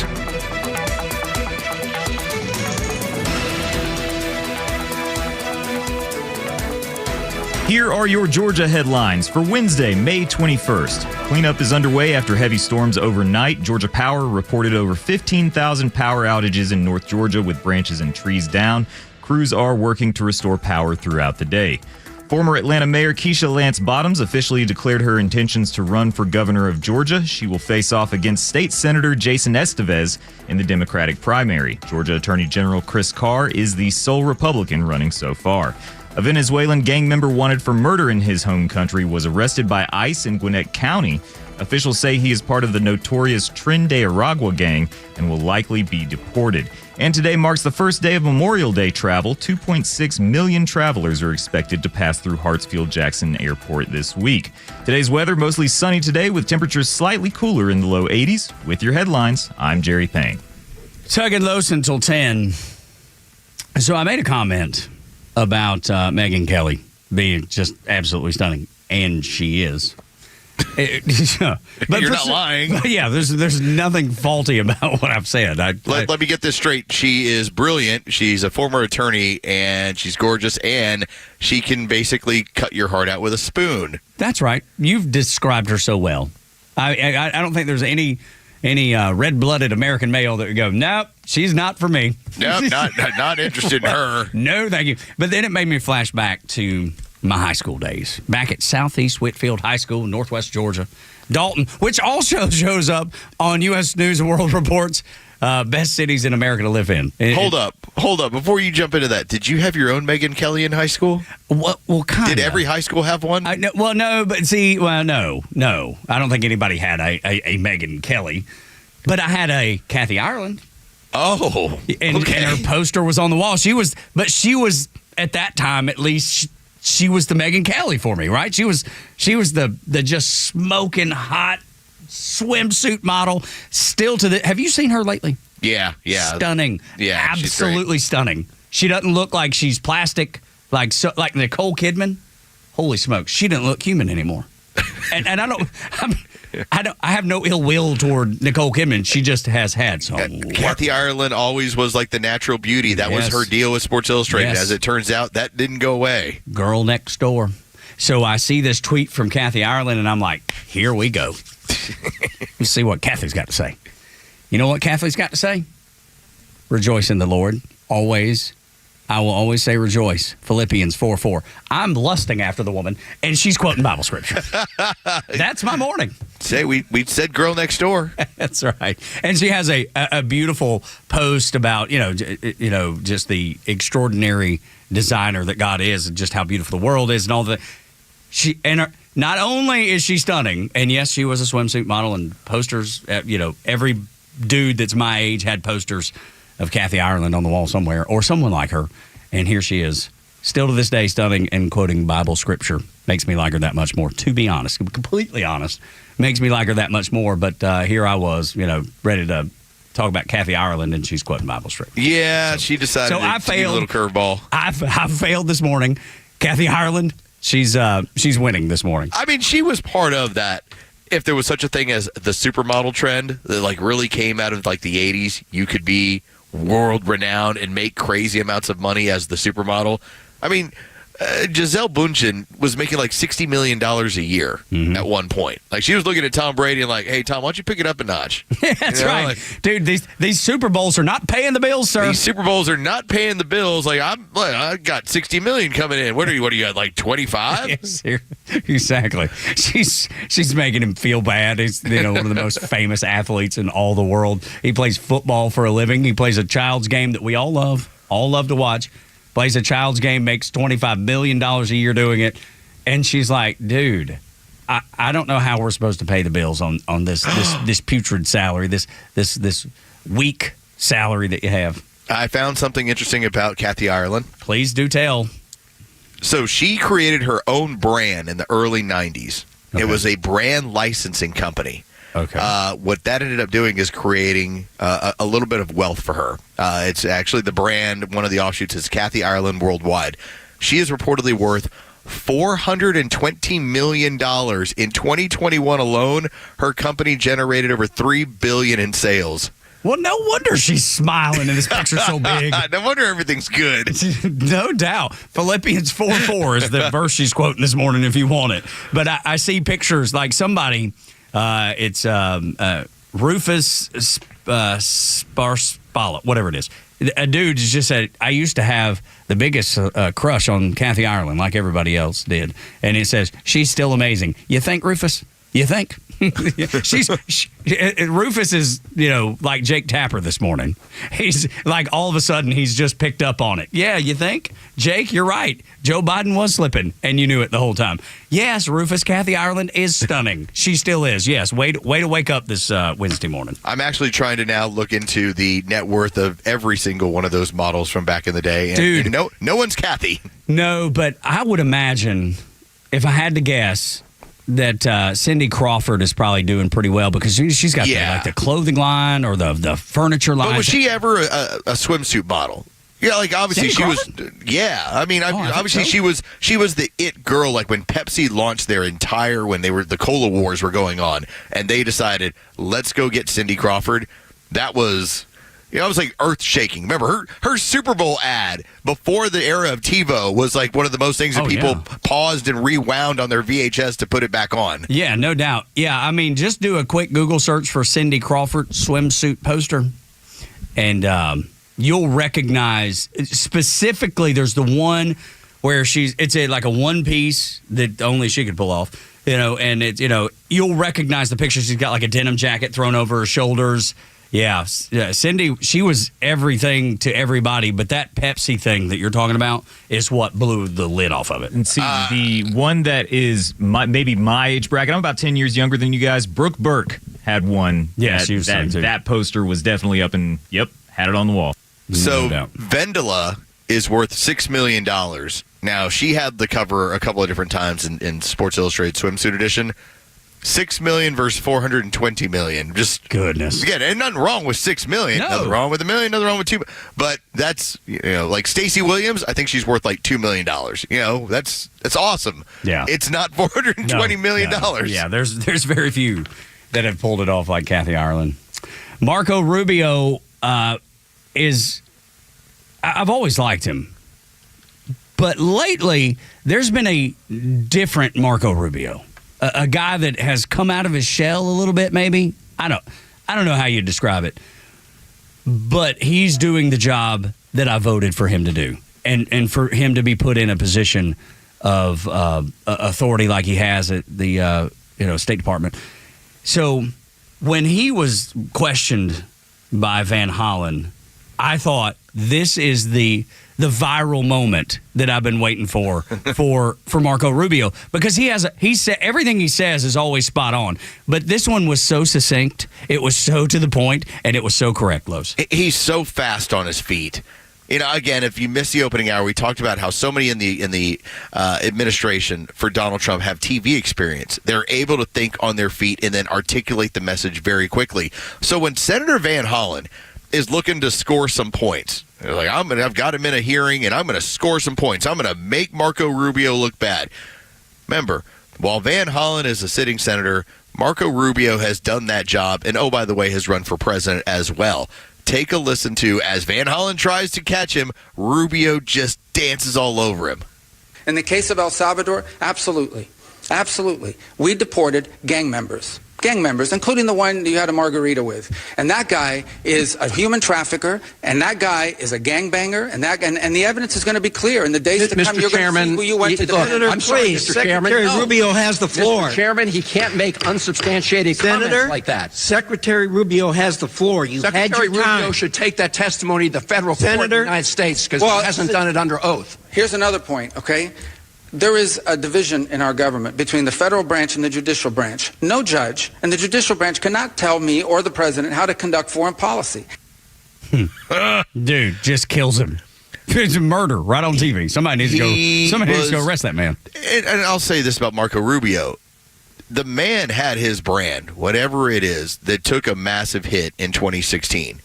And that was because of what Donald Trump did to him. Now, Marco Rubio had kind of lost his way. He came up with that young group of guys, the Ted Cruzes, the Marco Rubios, back in that 2008-2010 period where Tea Party really took off. And then Marco Rubio somehow became part of the establishment. I think we got Marco Rubio back. Yes. I think we pulled him back from the break. Remember Donald Trump referring to him as being little Marco on the stage? And Marco Rubio, in my mind, I'm like, man, this guy really has a chance to be one of the 14 to get through here. And that brand took a massive hit. Albeit now you have Donald Trump basically building the brand back up. And every single time he gets up in front of people, in front of a microphone, Marco Rubio's winning right now. And I love when Van Hollen said, I regret confirming you, and Marco fires back, good, that means I'm over the target, that means I'm doing a good job. And doing a good job if you're upset. Right, sir.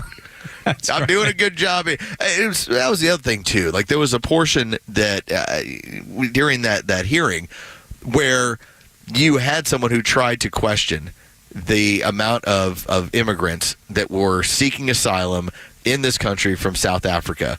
And it was Tim Kaine. And all Marco Rubio keeps pointing out is, why are you obsessed with their color? You keep bringing it up. Yeah. Now, why can Marco Rubio say that? Because Marco Rubio isn't white. Right.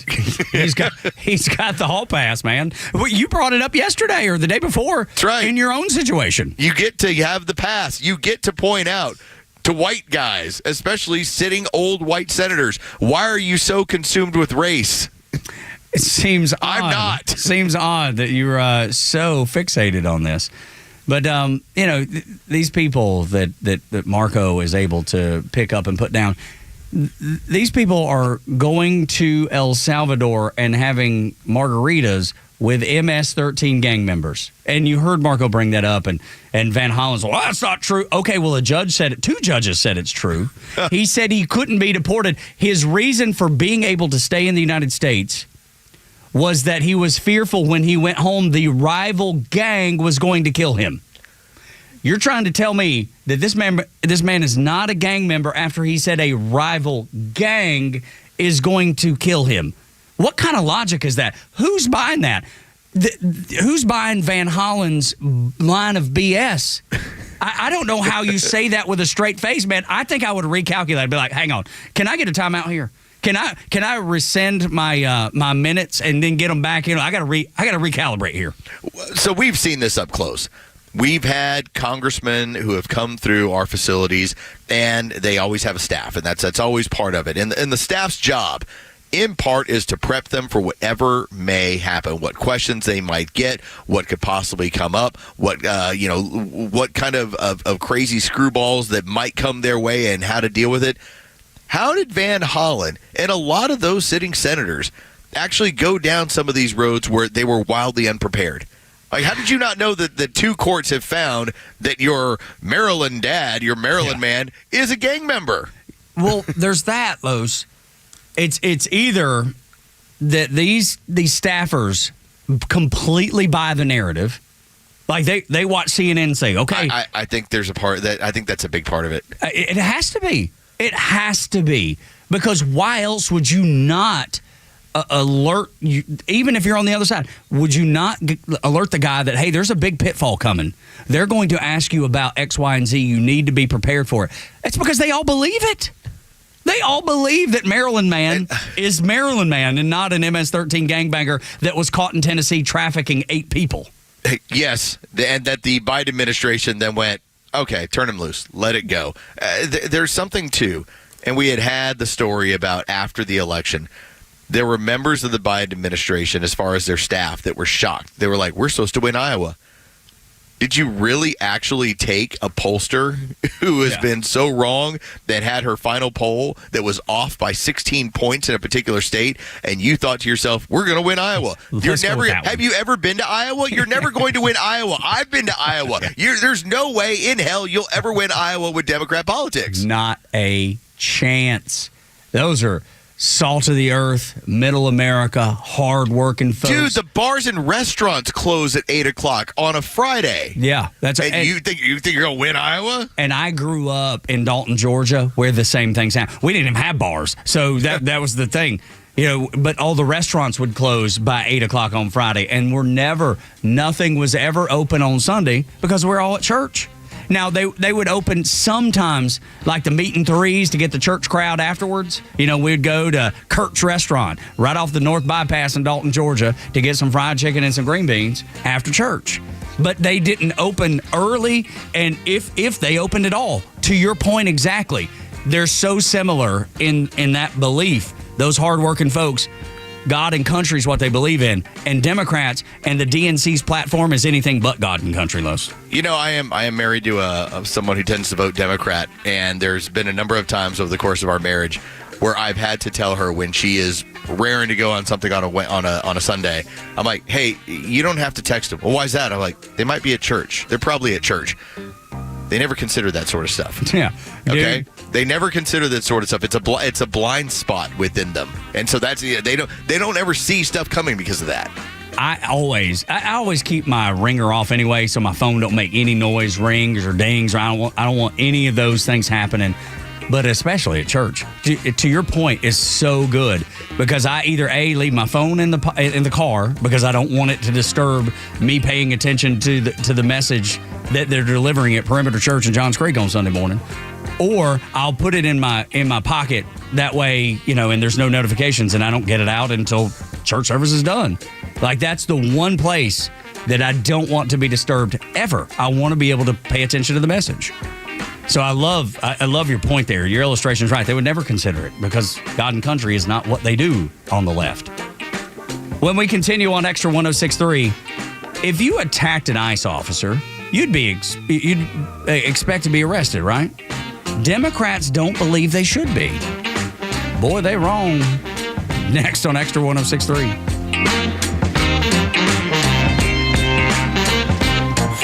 The Morning Extra on Atlanta's only conservative news and talk station, Extra 106.3 FM. Good morning. Let's talk about Howard Brothers and Echo Power Equipment. Many in Georgia, you know how this goes, especially with all the rain that we keep having come through the area. More rain means more thick grass, fast growth, big outdoor projects for every single one of us, whether you happen to be just a homeowner or you're a landscape professional. You know about these projects. Well, Howard Brothers has the power equipment to help you out as we're into spring, as we get into summer. They have plenty of Echo Power equipment, string trimmers, blowers, chainsaws, edgers. Echo delivers all the power you need and reliability that you deserve, no matter what the job is that you're dealing with. Get your yard in shape, stay ahead of the season. Again, a lot of rain, that means we're getting a lot of grass. Things are going to get out of hand. You got to get on top of it. Swing by Howard Brothers today and gear up with Echo. The grass is always greener when you take care of it with Echo and Howard Brothers. The latest sports news, powered by 680 The Fan, and driven to extra listeners by RBM of Atlanta in Sandy Springs, Atlanta's Mercedes-Benz connection since 1964. Good morning. Here are your sports headlines for Wednesday, May 21st. The Atlanta Braves dropped their series opener last night to the Nationals in D.C. 5-3 the final. Game 2 of the series goes down tonight at 6:45. That'll be A.J. Smith-Shawver on the mound for the Braves. Trevor Williams gets the ball for the Nationals. You can hear that game on our sister station's brand new app, 680 The Fan. From the NBA, the Oklahoma City Thunder now lead the Western Conference Finals 1-0 after a 114-88 win over the Minnesota Timberwolves. Game 1 of the East Finals between the Knicks and the Pacers from New York tips off at 8 o'clock. And in the NHL, the Florida Panthers went on the road and took Game 1 versus the Carolina Hurricanes last night in the Eastern Conference Finals. 5-2 the final there. The West Finals begins tonight from Dallas as the Stars will host the Edmonton Oilers. Puck drops at 8 o'clock. With your sports headlines, I'm Carlos Medina. So, the doc says I have ED. ED. But you know what? At the end of the day, it's just an abbreviation for a condition so many men have. If I was to be honest, I probably also have a little OCD. I know I have a great HMO. Heck, I even have 3 weeks of PTO. Look, don't let a few letters get you down. If you have ED, there's HELP. Go see Dr. Deal at Total Body Therapy of Georgia. He's an ED specialist that will turn your life around PDQ. ED happens to a lot of men as we age. And just FYI, Dr. Deal can give you back the confidence you need to perform on the JOB. So, ready to take the first step? Quit yelling WTF at your little BFF and visit tbtofga.com. Total Body Therapy of Georgia. They can fix your ED ASAP. And before you know it, you'll be screaming OMG. I'm getting in the game. The world won't be the same. I'm good to go. Call 404-777-1911 or visit tbtofga.com. Hey, it's a Kimmer. Okay, you're driving along. Suddenly you hear that horrible sound of metal and crunching. It's an accident. Even if it's a little minor fender bender, man, that could be a nightmare. First, obviously, take care of yourself. But before you make a deal with an insurance company or anybody else, call David Van Sant with Van Sant Law. You know why? Because he used to work for the insurance company, so he knows how to get the right settlement and right away. Van Sant Law. Don't forget, if you don't get paid, they don't get paid. Protecting your interests. Insurance is great, but it's complicated. 855-GA-INJURY or vansantlaw.com. Hey, it's Front Office Lowe's here to tell you about a new company that is changing the way people buy their next pre-owned car or truck. At The Honest Car Guy, they offer a completely transparent way to purchase a vehicle. You pay what he pays, plus a small honest fee. You can choose any make or model. He will search the country for the best deal out there. He'll handle the paperwork, your trade-in, shipping, and even give you the bill of sale. Friends, I've done the research, and this is a buying process that you can trust. Call 844-SHOW-ME, the number 1, or visit online at honestcarguy.com. Mike, the engineer, found this nugget of joy. Gun manufacturers plan to rebrand the AR-15 as MS-13 so Democrats won't ban them. The Kimmer Show, every afternoon from 3 to 6 p.m. on Extra 106.3 and the Extra app. I've never actually seen someone punch a police officer. I never encourage it. I think it's a bad idea. I mean, the repercussions alone make it a bad idea. But just the fact that this person's out there risking their lives to keep you and your family safe, to keep your neighborhood safe. I mean, they do a thankless job and aren't paid near enough. I think we can all agree with that.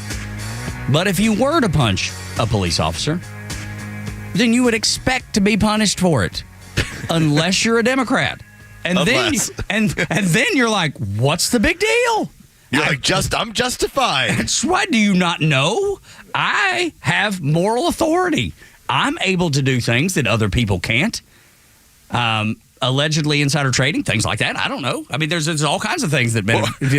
When you're fighting Hitler and his regime, I mean, everything goes, right? That's right, yes. Jeez. Because the rules are thrown out the window when you're fighting Hitler. And Representative Monica McIver. Now, she blames ICE for her punching ICE, which is, that's a new one for me. It wasn't my fault that I punched them. It was their fault that made me punch them. I would love if one of these days, and I don't know when it's going to happen, and I don't know what the circumstances would be, but if there was ever a moment where maybe Jerry just had a tough day, tough moment, and he decides, today's the day I'm punching Tug. Why does that be me? I would then love to have Jerry have to explain that I didn't want to punch you. You made me punch you. It was Los's fault. You pushed me too far. I had to punch you. It was either going to be you or Scott McFarland, our ops manager, and I thought you'd be the better choice. You don't understand. I didn't want to punch him. He made me punch him. My fist just has a mind of its own. That's right. But that's exactly what Representative LaMonica McIver is saying. She's blaming ICE for her punching ICE. What is this, a Saw film? Like, you got a choice? You got to play a game here? Right. It's either you saw somebody up or you're going to be sawed up. Isn't that the way those play out? I'm not saying exactly. You have a choice in the matter. Yeah. You're either going to have to punch the ICE agent or we're going to cut off your hand. What do you think? It's up to you. I mean, you just go with whatever you feel like your gut tells you to do. But Donald Trump, in Donald Trump's America, common sense is back. It's okay to go, you know what, if you punch an ICE officer, you're going to be arrested. Weaponizing with the arrest of a congresswoman, Democratic congresswoman. Oh, give me a break. Did you see her? She was out of control. Did you address those days are over. The days of woke. No, I didn't. The days of woke are over. That woman, I have no idea who she is. That woman was out of control. She was shoving federal agents. She was out of control. The days of that crap are over in this country. We're going to have law and order. Hear, hear. That's exactly what every American, fair-minded American, that was watching that happen, when you saw it, you're like, oh, that's not good. She's probably going to be in trouble for punching an ICE officer in the back of his head. In Joe Biden's America or in the Democrat America? No, she was justified. Like you said earlier, Los, she was justified. That's the way they think. In common sense America, that has returned in the last 100+ days, punching an ICE officer, a federal agent, or a police officer has repercussions. Well, you can't tell me about red lines. Because that's what Hakeem Jeffries was trying to put out there. You better not cross. He's like, you better not try and prosecute. You better not arrest him. Like, you'll see what happens. Your party, actually rolled into Mar-a-Lago in the morning, guns drawn, in order to try to go get documents that the man legally had the right to hold because you were worried about everybody finding out more about Crossfire Hurricane. That's right. You are the most corrupt thing that the United States of America has ever seen. This pales in... let me restate that. Watergate pales in comparison to the corruption we've seen in the last 4 years. The killing of JFK, I think, is something that's on par or it is in the running or maybe even edge it out of what we've seen in the last 4 years. Because as monumental as that was... And it changed America forever. This is and will too. It's changed America forever. Well, we are going to have, it's always going to be the argument, who was in charge here? And the board of directors is what I've read. And the board of directors is what they were using with. And it was all centered on this guy is a puppet. He's a caricature. And we're going to run the country as we see fit. And here's the danger of all of that.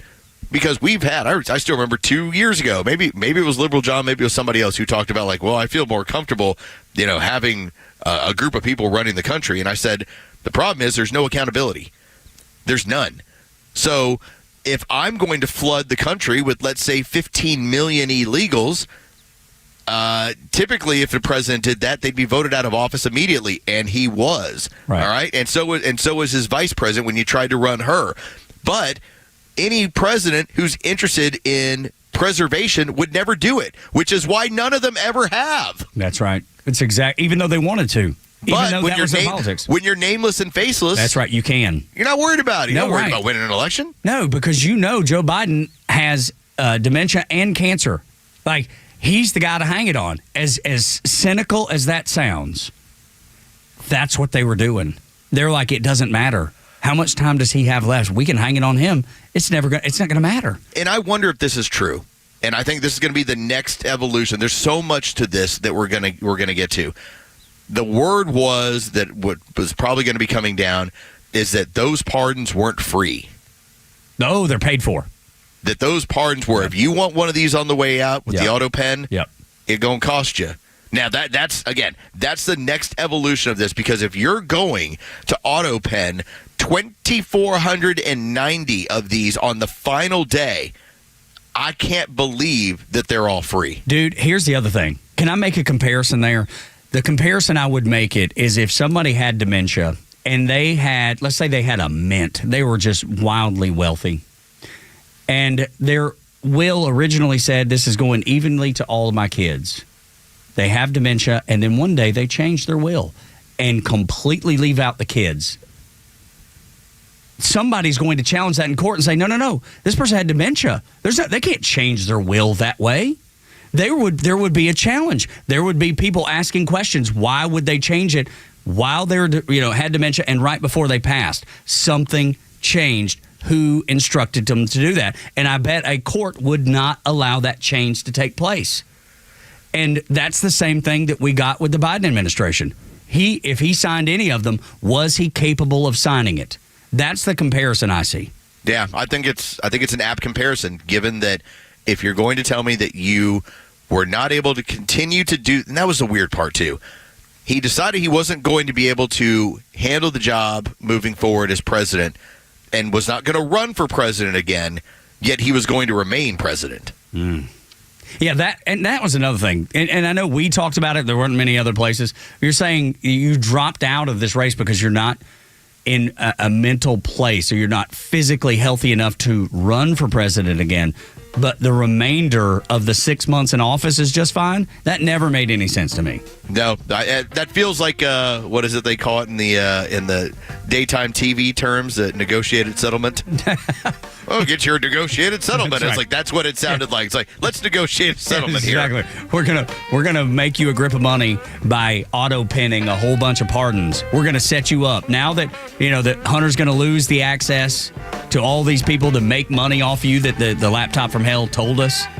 We're going to figure out a way to make you some money. Now we're gonna take a cut, but we're going to make you some money on the way out the door. It's a finder's fee. That's exactly, dude. It's fine. It's exactly what it was. That's what I feel like was happening. And then I'm sure you do too, listening now. 404-741-1230. Chuck Schumer is in hot water again. And the dirty green energy is too. Next on Extra 106.3. 7 o'clock hour brought to you by Van Sant Law Group. If you're in an accident, make the right call. VanSantLaw.com. Tug and Los until 10. Back after us. Then the biggest show in all of conservative media, Clay and Buck from noon to 3. And the Kimmer Show, 3 until 6 live on Extra. It's time for the Bortz Report, exclusively on Atlanta's only conservative news and talk station, Extra 106.3. The Fair Tax book was published 20 years ago. The Fair Tax Act is still in front of the Congress of the United States. It is still being attacked by the left, of course, but in every case of an attack on the fair tax idea, the opponent has had to rewrite the bill. There has never been a successful attack on the fair tax as it was originally written. Okay, a lot of people don't understand the fair tax right now. It has been 20 years, but just imagine getting 100% of your paycheck every week or every 2 weeks, not having to file a tax return, and being able to care for the basic needs of your family before $1 of your money is sent to the federal government. In today's dollars, $100 million behind the research for the Fair Tax Act. So why hasn't it passed? Because it would be the most massive transfer of power from politicians to the people in the history of this country. No longer could businesses, corporations demand favors in the tax code from politicians in exchange for large campaign donations. No longer could people scream that the rich need to pay their fair share, because nobody is paying income taxes. No longer could politicians pander to people who don't work as hard or as smart in exchange for their votes. We're really learning lately what Joe Biden and the Democrats would do to keep him in power. Now imagine what they would do to the American people to keep their seats of power. The fair tax will pass when the people demand it. Oh, and by the way, Derek Chauvin is a political prisoner. Just thought I'd throw that in there. Neil Bortz, Extra 106.3. This is House Call for Health. This weekend is Memorial Day weekend, what many consider the unofficial start of summer. And with warmer weather, many people will hit the roads, which means it's important to stay safe and focused. The Idaho Office of Emergency Management has some travel safety tips. Wear your seatbelt. Make sure kids are in the proper car seat. Don't drink and drive. Designate a sober driver if you plan to throw back a few. Follow local laws, including speed limits, and give yourself extra time to get to your destination. And if you're unfortunate enough to get some rainy weather, never drive through flooded roads because you can lose control in just 6 inches of water. The agency hoping everyone prepares ahead of time so they can spend less time worrying, more time making the most of the holiday weekend, adding safe travels. AAA is predicting more than 45 million people will travel during the holiday period from Thursday until Monday. For more health news, go to foxnewshealth.com. House Call for Health. I'm Lisa Brady, Fox News. WFOM and W292 EV Marietta, a Dickey broadcasting station. The 8 a.m. hour is brought to you by Central Heating and Air. Can House Republicans unite? I'm Dave Anthony, Fox News. That remains in question the morning after President Trump went to the Capitol, urging them to approve what he calls one big, beautiful budget bill to fund his agenda and extend the 2017 tax cuts. This bill will pass out of Rules Committee. Now, will it pass on the floor is another question. GOP Congressman Ralph Norman tells Fox Business one resolved issue is SALT, the cap on state and local tax deductions for income tax returns that blue state Republicans demand be lifted from $10,000 now. You know, they raised it to $40,000, and it's got a cost that's, as of now, has not been paid for. Now, some Republicans keep pushing for more spending cuts in the bill. Democrats warn they'll slash key programs for taking health coverage and food assistance from some Americans. The bill would also fund President Trump's new defense system. Once fully operational, President Trump says the Golden Dome will be capable of intercepting missiles fired from around the world or launched from space. It's a pretty evil world out there, so this is something that goes a long way toward the survival of this great country. He says the full project will total $175 billion and be operational in about 3 years. Fox's Jared Halpern at the White House, where President Trump will meet today with South Africa's president, and it could get tense. The U.S. has canceled aid to South Africa, expelled its ambassador, and then flew white minority South African refugees to the U.S. which led to this back and forth at a hearing yesterday between Secretary of State Marco Rubio and Democratic Senator Tim Kaine. You don't like the fact that they're white, and that's why they're coming. say that would be unacceptable. Well, no, I would say that the United States, a very easy thing. The United States has a right to pick and choose who they allow into the United States, even based on the color of somebody's skin. No one's. You're the one that's talking about the color of their skin, not me. These are people whose farms were being burned down and they were killed because of the color of their skin. Rubio has another hearing in the House today. Another escapee captured in Louisiana after Friday's jailbreak, but the manhunt continues for 5 more prisoners still on the run. America's listening to Fox News. Did you hear?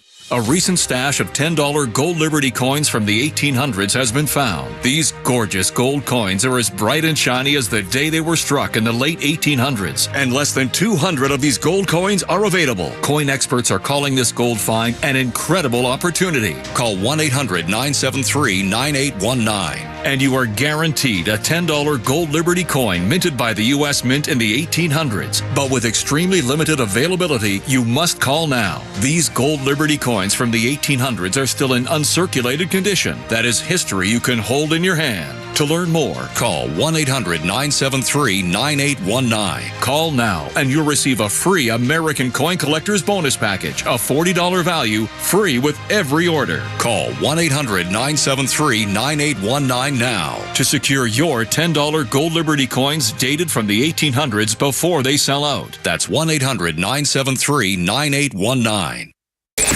Get the Extra 106.3 app. Yeah, I got your app. I'm so glad Conservative Talk is back on the air.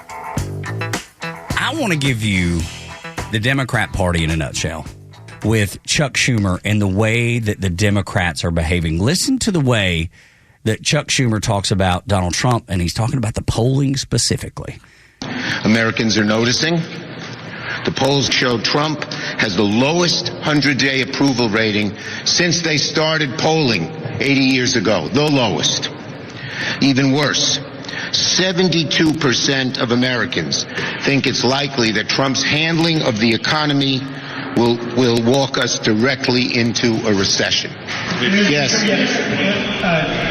There was a poll out today that has your approval rating lower than any other congressional leader, like 17%. Are you concerned that he may be a liability for your party? Polls come and go. Our party is united. We're on our front foot. We're stepping forward and going after polls. Trump and having real success. Dude, that was the greatest pivot, but it sure does highlight what the Democrats do every time. Trump's polling the worst ever in the history of time. Your polling sucks really bad. Polls come and go. You're polling at 17%. What? You're trying to say that Donald Trump, and again, now we were at 54%. I have a hard time believing that we're not going to be. And by the way, the 54%, that's amazing for him because you've had polling in recent years where it's the first 100 days, it's like 65%. Everybody loves the new president because they don't do anything the first 100 days. That's right. And he actually is getting S accomplished. So that is their entire tactic. It's taking the first 100 days when most presidents don't do anything. Nothing. And then, all right, we're going to get into the summer. Now we're going to start looking into legislation. And so that's their point. This guy has been so active and still living in the 54% range. And yet Chuck Schumer at 17% approval is like, oh, polls come and go. As long as it's polling about us. Right. They come and go. But that polling about Donald Trump is sure true. No doubt about it. He's up there preaching the gospel.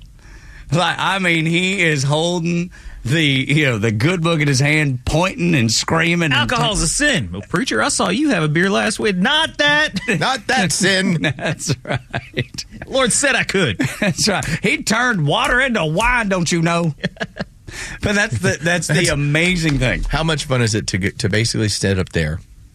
Or how embarrassing. And have a press conference and to talk about the importance of Donald Trump polling. And then as soon as you're asked about your own polling, you're like, well, polls don't matter. Do we know what reporter that was? That's so good. I don't. I couldn't figure it out. I tried myself. But it's a legitimate question. Absolutely it is. And I don't care where it came from. And it's surprising that it was asked. Because if we're talking about a media that is holding powerful people accountable. Remember, he is the ranking Democrat in all of the country. And you ask him if he's going to base his opinions and base what he is looking at when it comes to this administration strictly on polling, then what do you say about your own polling? That's a legitimate question. Well, polls come and go. That's what I would say about my own polling. I mean, if you're going to base it on polling, whether or not you have a leg to stand on, I would then ask you if, for instance, if my polling was at 45%, well, 45% are on board with whatever Los is doing, then you're going to say, well, you're underwater. You're 45%. I'm going to say, well, you're at 12%. Yeah. So who is underwater here? Let's call a spade a spade. I'm just saying. No, that's why that piece of audio is so important and so valuable, because it paints the picture so well of what you're seeing in the media every day. When you hear them talk about chaos, the organized talking point of chaos, and then the economy is collapsing, you see it's like a bait and switch. They tell you one thing and then completely do something different when the ball is in their court. I just found it fascinating. Wanted to make sure I got it out there, too. It was 20 seconds. Of pure bliss. I mean, it was 20 seconds between, I'm going to make my grand statement, I'm hitting my home run, I'm posing, and within 20 seconds, the ball has hit the wall, and you're like, oops. Oh, and you get a single out of it instead of a double. Polling doesn't matter. That's right. Move on from polling. Let's not talk about it. Polls come and go. Caitlin Collins from CNN. Y'all know she is she is not a person, unless she's evolved greatly since she worked at Fox News, because she used to sound a particular way. Then, like Los has pointed out, she found that way to make $1. It's a job. And then she changed directions. She is a politically oriented person that was hired. She sang the song. She got a better job, a different job, and she sang that song. It's a job. She tried to give Joe Biden, using her job and her platform, she tried to give Joe Biden credit for drilling oil, and then tries to tout that it didn't matter that he did that because it was unpopular. It's kind of like the Chuck Schumer thing, because she changes directions midway through. Listen to this.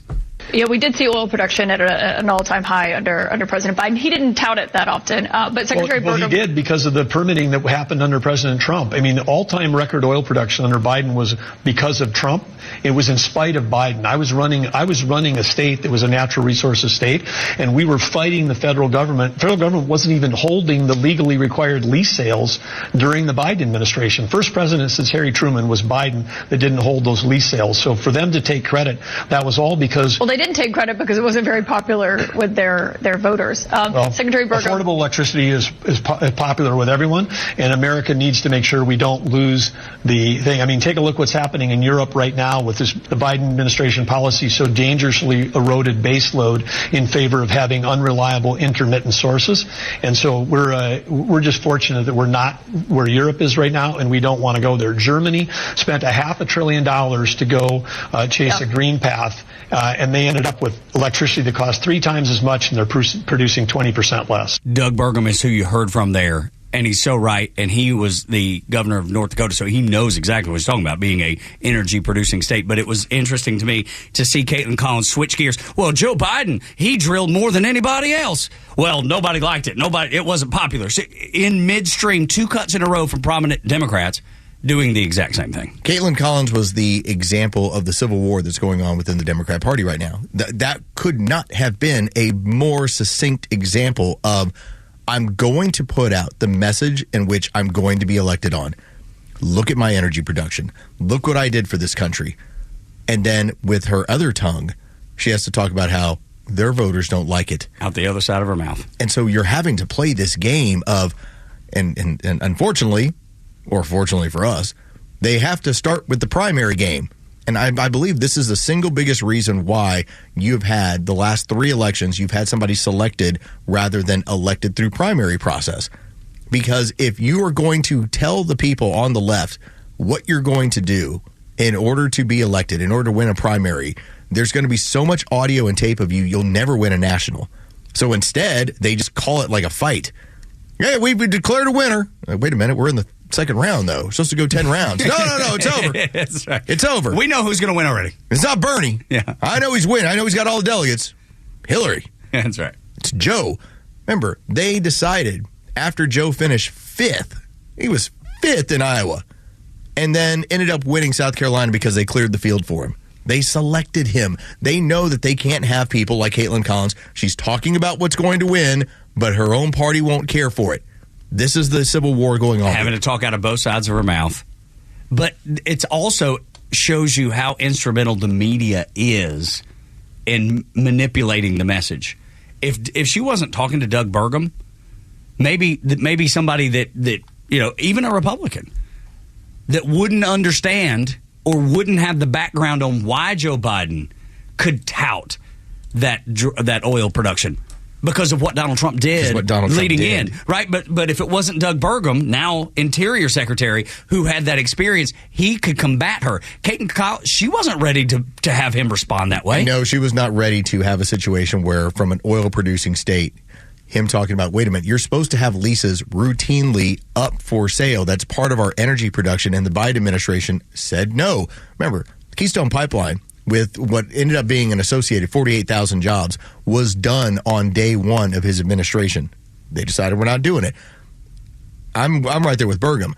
Largely, the amount of energy production was tied over to what the remnants of what Donald Trump had. Because there's just certain things legally you can't do. You can't go on to somebody's private land and say, hey, you're done with energy production. But they were doing it on federal lands. Yes, that's right. And that's why Donald Trump is opening up some of the federal lands now to hopefully kickstart that oil and gas production again, and having those companies be interested in making that a business that they would be involved in again. Because look, because they did that with the Keystone Pipeline, those companies that drill for oil and go look for natural gas, dude, they're a little bit gun shy because they know presidents only last 4 years. Right.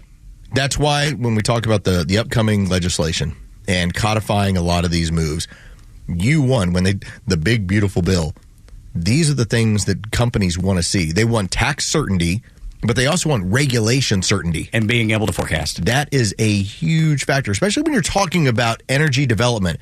This is not as simple as landman. I'm going to stick it in the ground. I'm going to pull it on out. It's like the amount of money that goes into energy production, to research, to figure out where the areas and how much we're going to make off of it. And then logistically, how do we get it to market? All of these are factors that take long-term planning. And so you want long-term, I want to know what the runway is, so I know where I'm going to make my money on the other end of this thing. And I don't want to be sitting like Germany. Wow. Germany, today, I was reading this morning that Germany as a country is going to rely on renewable, green, marketing scheme, energy for the entirety of the day. And they're nervous because they know what just happened in Spain. And it was boiled down. We've learned now that it was solar panels that were improperly functioning that screwed the French, specific Spain's getting most of it, but Portugal, because it's right there. If this was a reliable technology, I would say, okay, let's bring it to market and let's have it do what it's going to do. Would I love to be in a position, now I don't know if I'd do it on my current house because I don't want to throw a bunch of solar panels up. It looks too cool. But if it was ready for prime time, there would be a part of me that went, man, what if I used from where I'm located at and I drove down my bills significantly by making this investment? Everybody would. Just like any technology that's actually fun. The cell phone, when they debuted it, everybody was like, well, let's see what this thing's about. Let's see if it really works the way it says it will. And now it is the center of the universe because the technology is correct. So for every time that we have a situation like what goes on in Spain where, okay, your grid is down, in a modern Western society, this is not like power outages in Ghana, all right? This is Spain, and you don't have regular power because of what they've done. Dr. Phil, he is... Stop doing drugs! That's right. He's got some iconic moments. He really does. If there is not... And again, I'm not trying to reduce Dr. Phil, but it is hilarious easy to do, though. Sometimes when it's so clear. Like there'll be a woman on the show and she'll talk about like well, I've got like 5 kids by 4 daddies and I just can't stop having sex. It's pretty obvious. It's like sometimes it's really simple psychology. It's the common sense thing that Donald Trump said we're returning to, right? The golden age of common sense. Maybe, just maybe, Dr. Phil was on the cutting edge of that and has been for 20 years because he's been doing that same stuff for 20 years. Showed up on Oprah, built him into a star. Now, granted, I think he's got like an interesting bedside manner. Like I like listening to what he has to say. Me too. I do. And I think he's been very on top of things in recent years as far as talking about some of the COVID issues and things along those lines and just getting into the discussion that sometimes does fall into politics. But man, classic Dr. Phil is telling you just stop being stupid. Like, that is classic Dr. Phil. It is, indeed. Now. I like meth. Stop taking meth. That's right. I want you to hear him cure the commie problem in America in less than 60 seconds. Shut your mouth, Bill. Shut your mouth. I'm trying to tell you here that everybody knows what you're up to. Your job is to take clinically insane lefties and de-radicalize them to a degree. It's not working, obviously. I don't think you have an understanding of what you and your colleagues have created here. Let me put it to you this way. You've basically created an old Yeller situation. But rabies, Bill, is incurable. Now, in the movie, the kid had to shoot Old Yeller in the face. Are you willing to shoot your rabid dog in the face, Bill, or are you a coward like we all suspected? Here's what I'm getting at. We can't just go executing these people, so I will be opening up a mental health ranch for the criminally insane. I'm going to take these people off society's hands. If they start acting too crazy, though, well, I guess we'll cross that bridge when we come to it. Dude, but what he's saying is so sound. Like, that woke, that's the crazy that he's talking about. The woke crazy that I don't know that you can get out. I don't know that there's a cure for it. Is there a way to untwist a twisted mentality? I don't know, dude. They're going to eat themselves. That's what it's going to come down to. I don't know. I mean, you have seen cult members that can be deprogrammed. Now, it takes quite a while, and they have to almost have that alcoholic moment, like that I've hit bottom, and I suddenly see the light, and I need to get out of here. They have to have the desire to want to change. I don't know when it comes to those that have swallowed this much crazy politics. What's the moment? Because every now and then, like, you'll read some story about, like, for instance, there'll be a judge that decides, hey, I'm going to turn this person loose. I know they had $1 million bomb. I'm going to cut it down to 7,000. Then they commit crime again. Sometimes the person who's the victim of that crime goes, what the hell were you thinking? And that might be their moment. But that judge ain't have one. No. They didn't. And so you wonder, it's like, when does more people get that moment of going like, this is a bad idea? I actually think Dr. Phil's got a great point, and I think that could work. If you got a phone and TV screens away from these people. Start there. You got them out into the outdoors, have them garden. I mean, we're not talking about forced labor or anything, but like, go out and plant some flowers. Get outside. Do something, exercise. Change your priorities. I know that Eat well. Yeah, I know that it sounds like some sort of reduction of, well, this person has this sort of mental health problem. Some of the stuff that we're dealing with in society comes down to the way we live and the things we consume. It's you can have somebody who might be dealing with anxiety, and that's part of what they have. Their body chemistry, they deal with anxiety. It's amazing what happens when you get them environments where anxiety, not that it doesn't exist, but it's greatly reduced. Where you're not concerned about whatever you just saw on the news or whatever somebody, sent an ex, tweet at you, or what so-and-so and so-and-so said at school or at work. When you get away from all of it, you start to reorganize and reprioritize. And so I don't think Dr. Phil has like the worst idea in the world. It's like, I'm going to take you out of what's making you crazy. And if you stay crazy, well, then we'll cross that bridge when we get there. But talking about shooting over clinically, this would probably be a decent idea to get you away from the stuff that makes you nuts. It's like what the people that stay out of the comment section. I don't partake in the comment section. Me either, ever. 'Cause I don't want any part of it. Ever. You might even have nice things to say. Doesn't matter. I still don't care. I need to avoid that stuff. That's right. I don't need to go, oh, man, that person was criticizing how I happened to make that point. I'm like, nope, I'm just going to keep doing it. Absolutely. Don't care. You can't. I appreciate you. Care. Yeah, right. You can't care about every opinion of every person. But that's as long as time. What is it? Sticks and stones. We've been saying that for years. But I think what happens is so often the people he's talking about. Sure. They're way, yeah, right. There's way far There's gone. two things happening. They're haters and they're consumed by haters. And that's their life. That's their validation is what can I hate on today? And then how upset am I going to be when other people are hating back on me?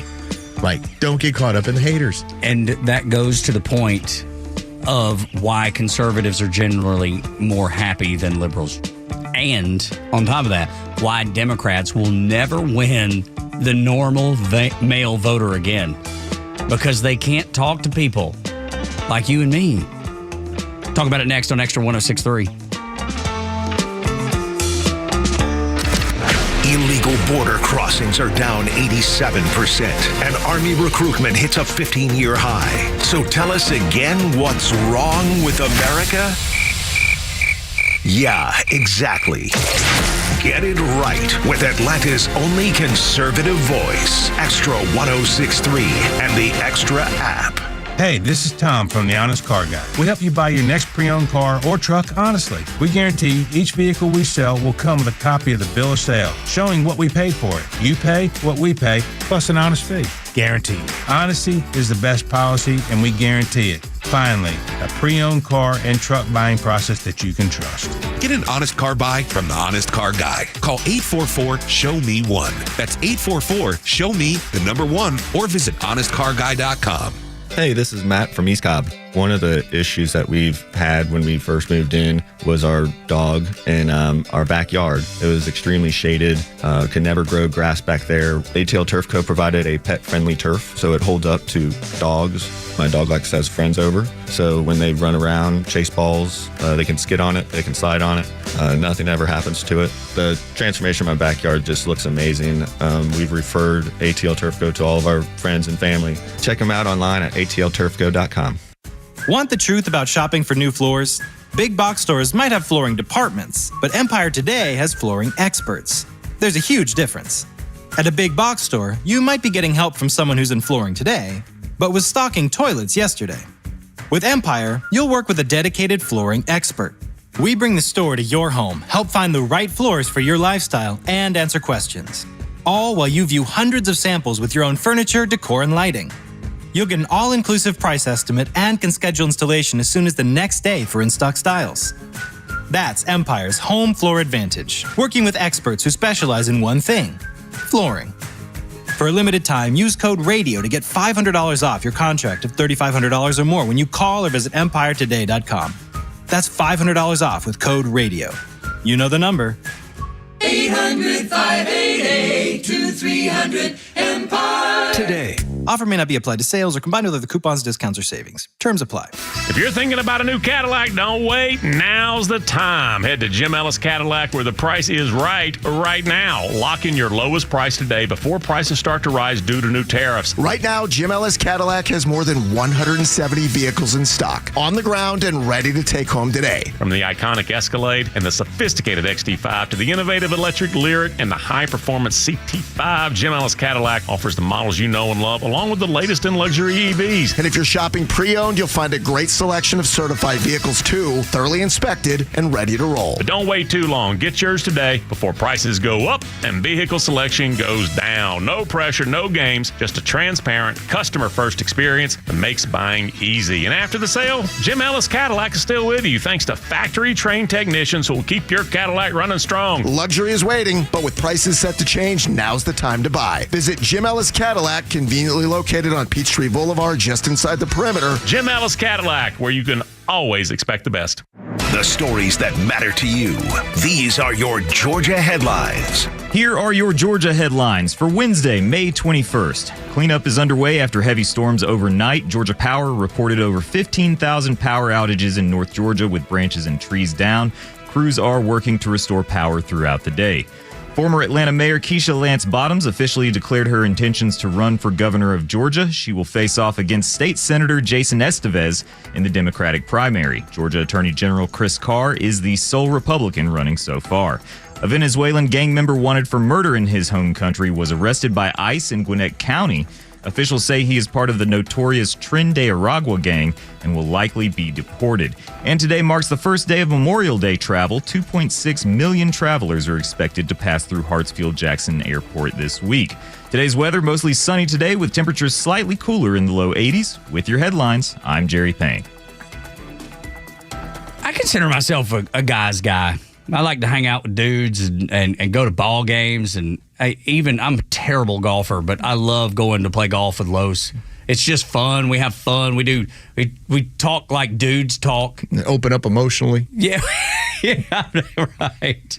Yeah, it's amazing. You wouldn't expect that to happen with a bunch of dudes, but occasionally it does. Tug just starts sharing his heart. Yeah, right. I'm like, Lord, I want to share this with you. I've got this. It's been heavy on my heart. I got to share it with you, Los. I got to share it with you, boys. No, but seriously, just being a dude, like there's nothing that replaces that. For ladies going out and doing girl days, where they get the fingers painted. I love when my wife goes out to dinner with her friends. Me too. Because it's hilarious. They all grab a dinner. Yes. They'll go out to somewhere, and maybe it's dance good a little for bit. them to do that. Yeah, I'm like, get out, do your thing. It's like you all are being ladies on a regular basis. You know what I'm excited about? Found out in our new neighborhood, they do a gentleman's Thursday. It's a poker tournament. It's bourbon, and it's a $30 buy-in, and it's just neighborhood guys that are just having fun playing poker in the neighborhood. I'm like, thank you. That sounds like a perfect time. I don't even have to leave the neighborhood. Yeah. I just go walk down the street. That's what I'm going to do. That sounds awesome to me. Have a little 3-finger of whiskey. That's right. Goodness gracious. Show my ass. Literally and figuratively. And then stumble back to the house. Turns out that guy really likes poker and having a good time. That's right. Which that's one thing I know about you for sure, is you always love having a good time. And that's going to be a great thing. But the Democrats, they don't like dudes. And they make it clear that they don't like dudes. They let you know that they want nothing to do with you except for your vote. Now, they would like to have that, but they can't have it because they can't talk to dudes. I'm going to ask this question. Jerry, I want you to think about this. Tug, I want you to think about this. Because now the data is going to be the thing I'm going to go with. I want you to ask yourself, how does this change? Because Yale decided, as another top-end university, we can't believe what happened in 2024. How did it happen? And they do their own polling. And Yale, who ended up publishing their poll, ended up showing this. Yale poll, favorability among men 18 to 21. So this is within their college age group. My son's demo. Donald Trump, his favorability was 52-45. Now, keep in mind, this is at Yale. Oh, gosh, yeah.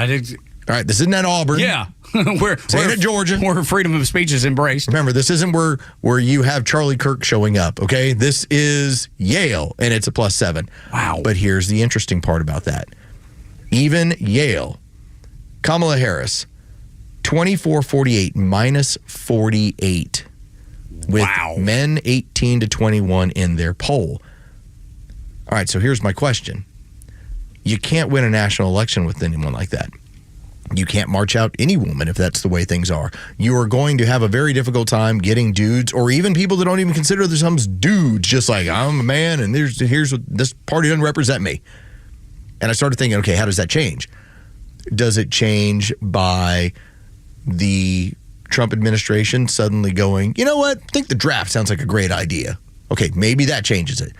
Maybe it changes it where the Trump administration says, we don't really feel there's enough opportunities for women. Let's go ahead and do kind of a correction here to make sure that women, even though there are more that are going through the university and they are on average coming out making more money than men, we're going to find a way to fix this. Like, what has to be the horrible misstep for Trump and his administration, the Republicans in general, to give back this massive lead amongst men? Because I don't see them doing it with anything that's ridiculous. What, start a foreign war where it becomes wildly unpopular and we're putting 18 to 21-year-olds in the grinder? They're not interested in that either. Well, right. The administration's not interested in that. And I think that's what you mean. No, the administration's trying to keep us out of wars. We talked about the Signal Gate. For all that, the sloppiness of that, it did show us that the administration is open to different ideas. Trump has a different idea than Vance. Vance has a different idea than Hegseth, but they all caucus together and figure out the best path forward. So a foreign war is probably not it, Los. They're not going to, I don't expect at any point that J.D. Vance is going to start waving with two hands. There's nothing, like, what is it? I understand. Or as you know. Yes, yeah, well, like, maybe tomorrow he comes out. Unless he does it as a really, really good joke. Here are my J.D. Vance hands. Exactly. Formerly known as Tim Walz hands. Yeah. There's nothing I see that's going to alienate men. The only thing, but Trump administration is not going for men and women's sports. I thought maybe if it was something that was damaging to women that men would rally and say, no, we don't want that. But that's what they're rallying against with the Democrats. Donald Trump's never going to do that. I don't know that there is a tipping point. I don't know that the Democrats can ever catch up with men because they've demonized men for so long that it's understood that the Democrat Party has nothing for you. I mean, that's just an understanding. It doesn't have to be written anywhere. Their actions have shown men, and specifically young men, that. And so that's where I'm curious. How do you, not even all the ground. We're talking about Kamala Harris minus 48. That's 24 to 72. If you can cut it to, let's say, 48, let's say you cut it in half. Okay, maybe you have an opportunity in an election. But I wonder how you cut that in half because Donald Trump, it wasn't even so much Donald Trump. Donald Trump did much better with suburban women than we believed it was going to be. And that was a group that he had struggled with when it came even to 2016, 2020, whatever, throw the election out, whatever. But that ended up being the group that said, not so much Donald Trump, but I can't continue to operate a household on these prices and what is going on in the energy sector and everywhere else. It wasn't that Donald Trump was being nicer or being more funny or being more charismatic. I'm sure it helped a little bit, but it was the prices of what had occurred was what drove suburban women away. I wonder, is there anything that the Republicans can do to hurt themselves with this lead? Economy. It would have to be where young men are continuing to not be able to purchase homes if they are not able to find quality jobs out of school and opportunities. That, I think, would be the only way, because I don't believe it to be the war front. I don't believe that we're going to have any of the silliness. It would have to be that would sour them on a choice that they made in order to back Donald Trump. And you've seen slight drops in his approval with the economy. Now, it's mainly people that are not working class that some of that number has fallen, and it's not like fallen off the table or anything. No, considering how many people in this country are invested in the stock market, which is actually it's a minority group, but it's a majority of money. Yep. They're the ones that are like, hey, when are we going to turn this thing around? So it wouldn't be working class folks necessarily. I don't think Trump would do anything to endanger that. The economy, the upper end of the economic scale, that would have to be it. That's the only thing that I can see that might be damaging. But that's where that 18 to 21, it's like, I get that if you're 60 years old and you're concerned about the 401k, the retirement account, and you're coming up on going to retire. Right point. Yes, this is where you're going to be concerned. I don't believe, unless that filters down to young men and their future opportunities, because we've seen this. This really started under Barack Obama when we had home ownership that was at its smallest amount in 50 years. And then we had the uptick where suddenly home ownership was going back to normal. The Democrats' dream is that you will own nothing and like it. Right. And they've made it, in large part, an economy where it's very tough to own. If Donald Trump makes it easier to own, and he's been very adamant about get these rates down. Sure. The Fed does its own thing. They don't work for the president. But if he continues to keep, when you talk about these rates that we're looking at, where we're looking and saying, all right, it looks like our costs of goods are no longer growing. Our costs of services are no longer growing. Our inflation is getting back under control. All right, these rates come down. It makes housing more affordable. I think that's where that 18 to 21 feels validated for what they did. I'm thinking now, because we played that Jamie Raskin audio earlier, that's the plan. How do we capitalize on the economy and hopefully pull people back over, saying he's going to wreck the economy. If you work with him, we're going to remember you when we cycle back in. It almost seems like that is a concerted effort. They feel like maybe there's an opportunity for them there. And that's the reason you hear people like Raskin saying those things. Because 18 to 21-year-old men are not concerned about buying power yet. No. They will be by the time we get to 2028. That's exactly right. And if you plant the seed now, can you then capitalize on it down the road? What happens down the road? Yeah, that's the only way, because I don't believe this administration, with their history of what they did from 2017 to 2021, is going to end up putting us in some horrible bog down of a war where suddenly young people are going, really? I'm being sacrificed for this. That's right. Yeah, I'm going to die for no reason. To be pulled out of Afghanistan and 13 people die on the way out, and we accomplished nothing at the end of the day. We did nothing. That is on the Biden administration and no one who was ever punished for any of that catastrophe. I don't believe the Trump administration will find themselves in that scenario. No, I don't especially either. when we've now been privy to how they discuss this stuff. Yeah. And then losing patience with tariffs, does that cause something? Because you're going to have some patience. There's no doubt about it. You're fundamentally changing. The global economy. Yeah. That's going to take a minute. It is. And look, the mainstream media, the Democrats, they are going to pound on this. This is terrible. This is terrible. This is terrible. Working folks know that it's not. Working folks know what he's trying to accomplish. But those that are able to, at the highest levels, invest in the economy, invest in the stock market, does that hurt them to where they sour? Even some of the younger folks. We'll have to see. It's a big lead to have. It's is. a monstrous lead to have. Just be smart about not giving it away. Yeah, there is another lefty that wants to kill Donald Trump. Do you want to play? Do we have time to play this really quick? Yeah, we got it. This is an alleged man who the Democrats have not lost, and he thinks he's being clever by describing what he would like to see somebody do. Did you know that it's illegal to say, I want to kill the President of the United States of America? It's illegal. It's a federal offense. It's one of the only sentences that you're not allowed to say. Now, it was okay for me to say it right then because I was just telling you that it's illegal to say, I want to kill the President of the United States of America. I'm not actually saying it. I'm just letting you know that it's illegal to say that.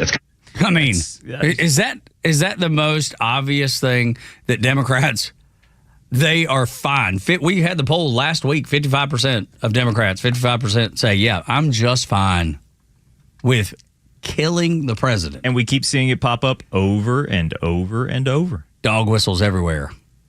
Hey, can we convince somebody to do something? And look, they've got the judges wherever they can cherry pick the judges.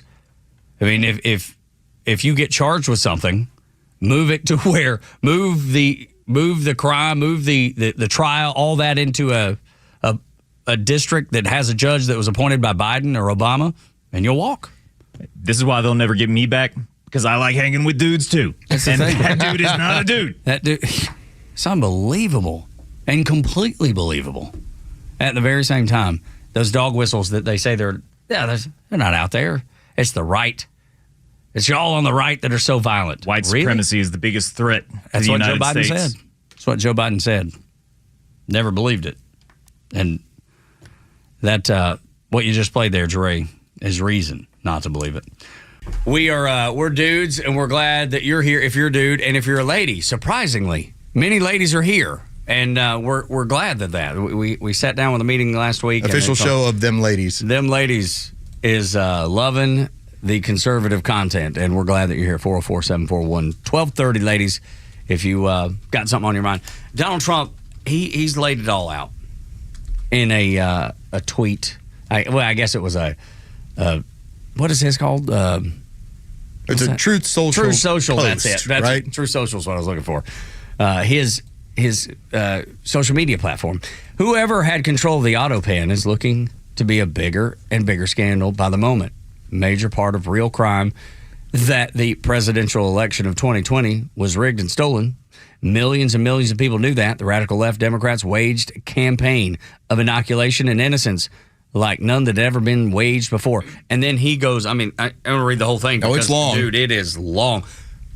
But he gets it off his chest, dude. He is talking about every piece of information that we've always felt had been true. Well, I'm glad, and I saw it now in effect. I think yesterday was the time to take a look at what had been announced from Joe Biden and his camp about, basically terminal cancer.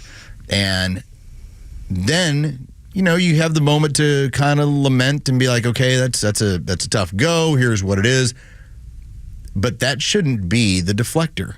It is, though. They're trying to make it. Yes, they're and so the amount of people I saw on social media, including friends of ours that were, and it played right into it, they might as well have flown the communist flag. It was, these people that are going after Joe Biden, I'm embarrassed to be an American, which is always 3/4 of all of those people when it comes to the left will say that they're embarrassed to be an American. They don't like identifying as American. And then it turned into, we need to leave Joe Biden alone. No, what we need to do, all of us, is demand more accountability from our government. You didn't have a president for 4 years.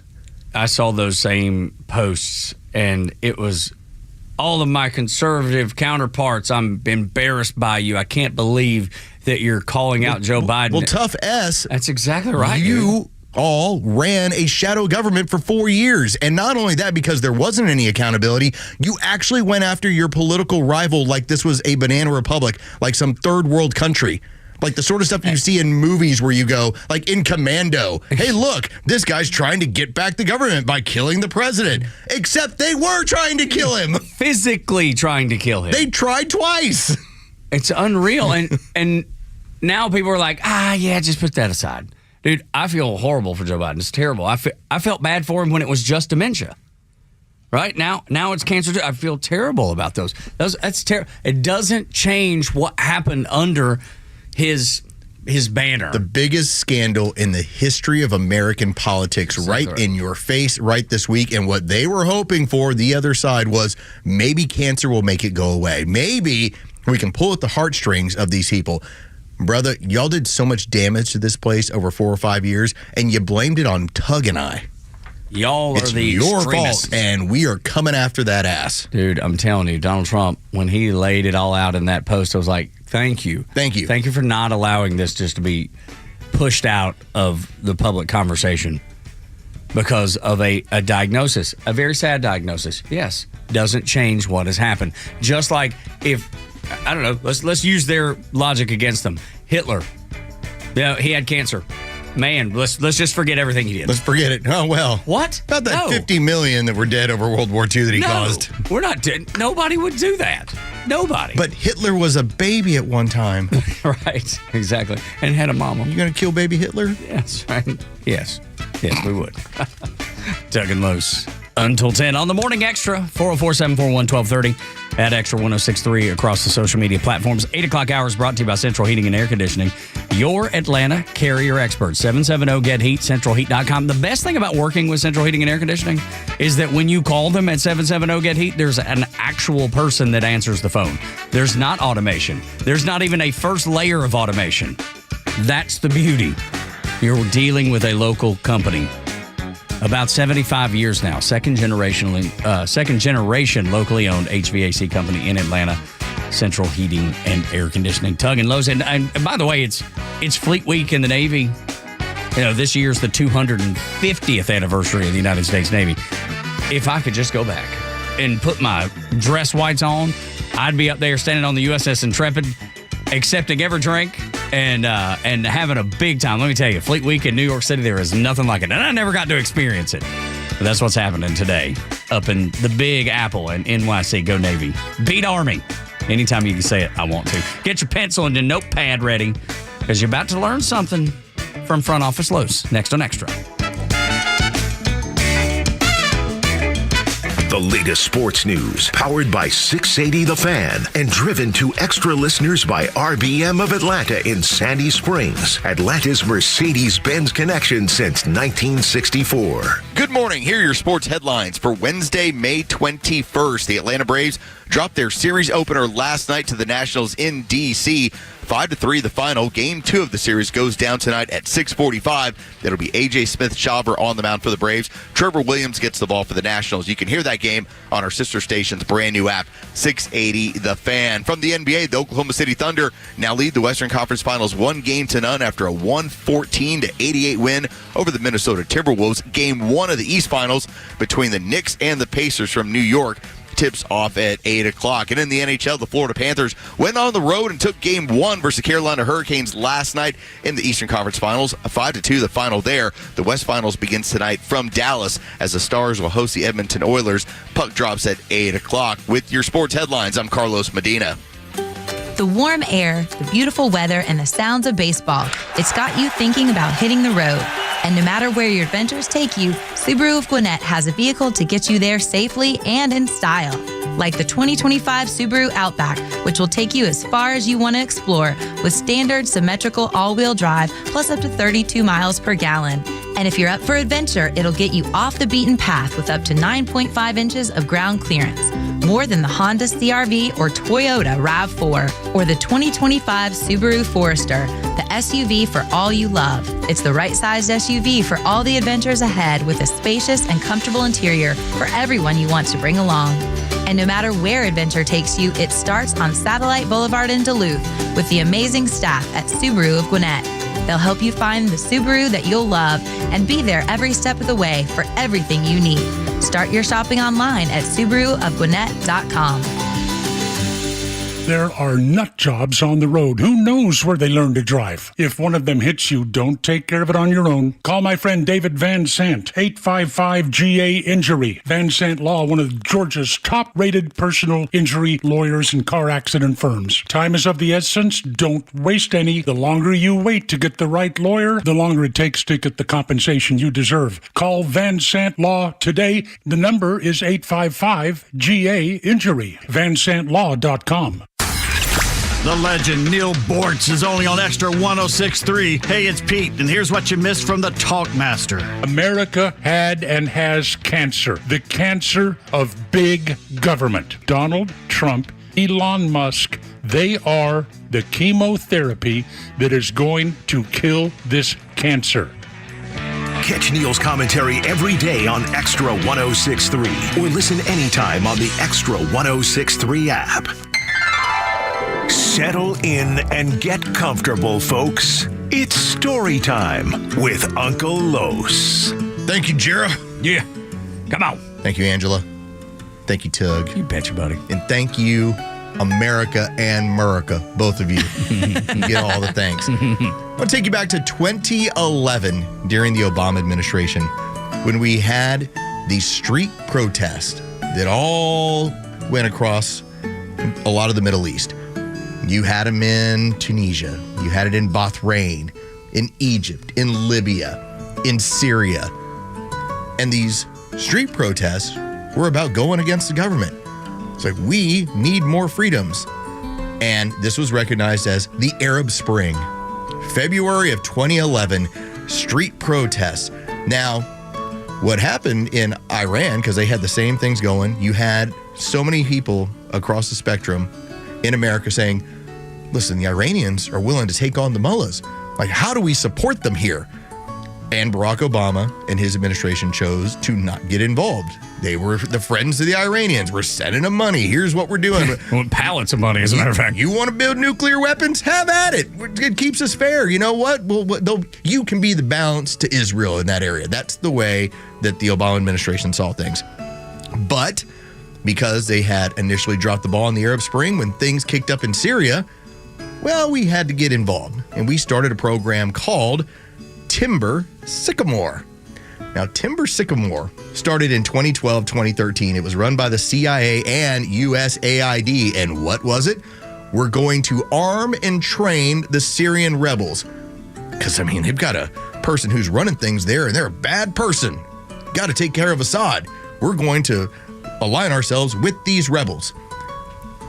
Newsflash, things have not worked out well. Okay? Imagine that. Again. It's happened again. We'll get to that in a moment, but I want to take you back to now during the election between Donald Trump and Hillary Clinton. They're doing the in the round debate on CNN, where here comes the topic and here's the discussion. I want to take you back to during that time period. Here is what Donald Trump said about arming the Syrian rebels. Now, she talks tough. She talks really tough against Putin and against Assad. She talks in favor of the rebels. She doesn't even know who the rebels are. You know, every time we take rebels, whether it's in Iraq or anywhere else, we're arming people. And you know what happens? They end up being worse than the people. Look at what she did in Libya with Gaddafi. Gaddafi's out. It's a mess. And by the way, ISIS has a good chunk of their oil. I'm sure you probably have heard that. So as he's pointing out, when we got rid of Gaddafi, we just created a vacuum for ISIS terrorists to move into, and that's how you ended up getting Benghazi. As we now look at what is going on with the Syrian rebels, they're killing Christians in the streets. I don't know if you saw the video of them crucifying Christians in the streets and then shooting them in the head. They are a fanatic group. And yet, who told you about this? Donald Trump. Let's fast forward over to 2017. When Donald Trump made the point, we are cutting off aid to the Syrian rebels. And the first place you saw this was the New York Times going, oh, he can't do that. That's a terrible idea. And so as soon as Trump's out of office, what happens? Rearming them again.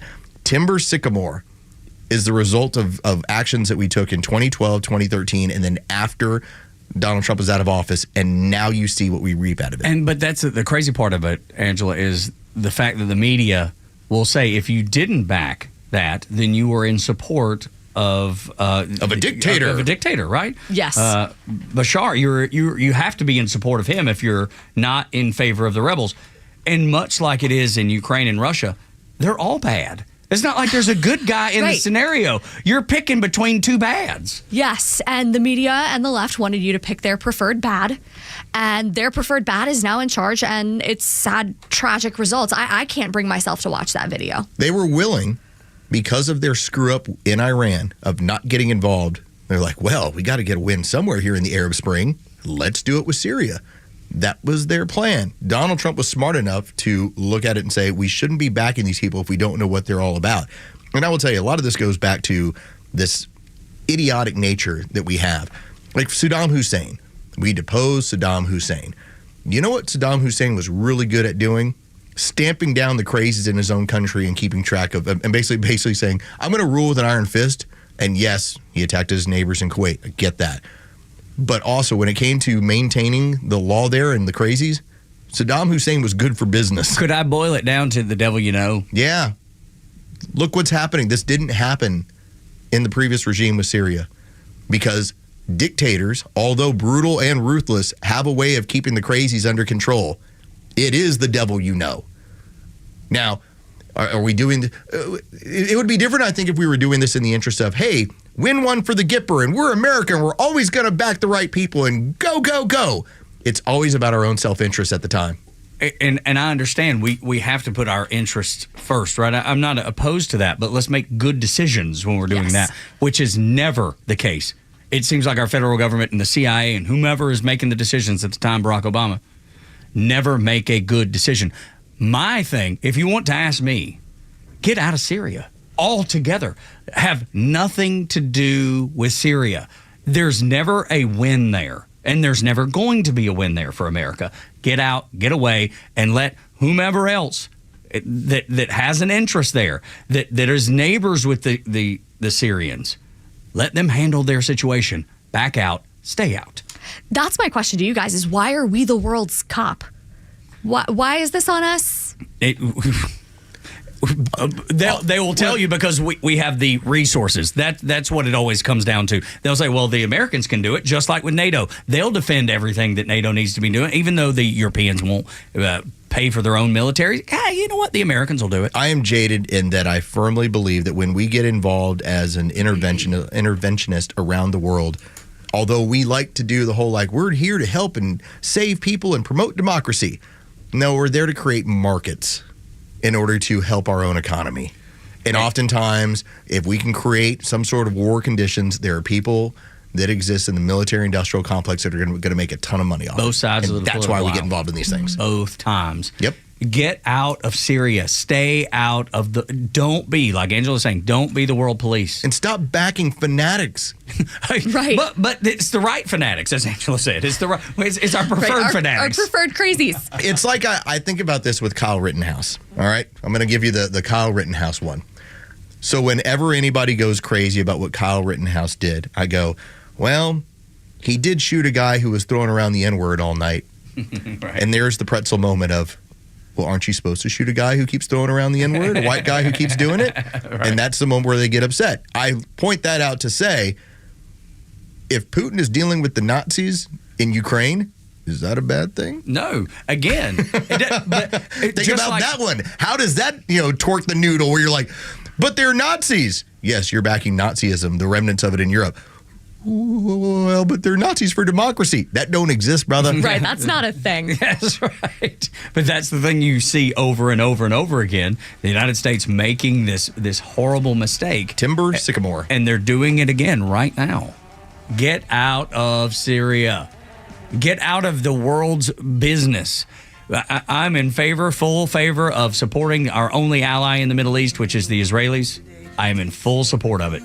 Outside of that, get out and defend America at home, build our economy, stop trying to build nations because we fail at it every time. Stop picking winners between two bad sides. That's exactly right. The bad and the worse is what we always get. Tug and Los on the Morning Extra until 10. Of course, this should sound familiar to most. And your third fiance didn't show. Here we go. Take it to the top, boys.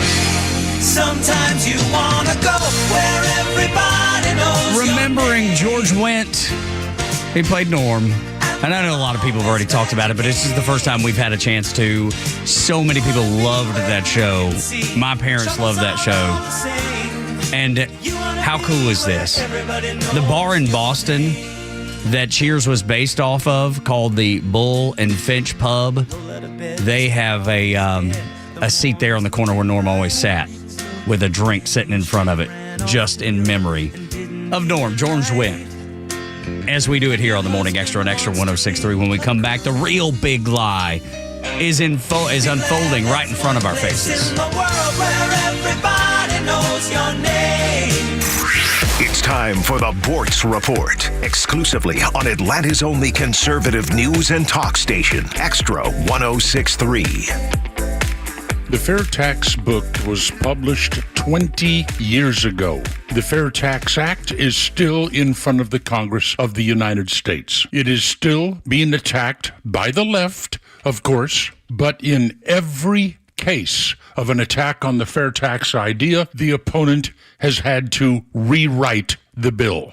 There has never been a successful attack on the fair tax as it was originally written. Okay, a lot of people don't understand the fair tax right now. It has been 20 years, but just imagine getting 100% of your paycheck every week or every 2 weeks, not having to file a tax return, and being able to care for the basic needs of your family before $1 of your money is sent to the federal government. In today's dollars, $100 million behind the research for the Fair Tax Act.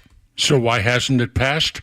Because it would be the most massive transfer of power from politicians to the people in the history of this country. No longer could businesses, corporations demand favors in the tax code from politicians in exchange for large campaign donations. No longer could people scream that the rich need to pay their fair share, because nobody is paying income taxes. No longer could politicians pander to people who don't work as hard or as smart in exchange for their votes. We're really learning lately what Joe Biden and the Democrats would do to keep him in power. Now imagine what they would do to the American people to keep their seats of power. The fair tax will pass when the people demand it. Oh, and by the way, Derek Chauvin is a political prisoner. Just thought I'd throw that in there. Neil Bortz, Extra 106.3. WFOM and W292 EV Marietta, a Dickey broadcasting station. The 9 a.m. hour is presented by Southern Exteriors. Quality and precision you can rely on.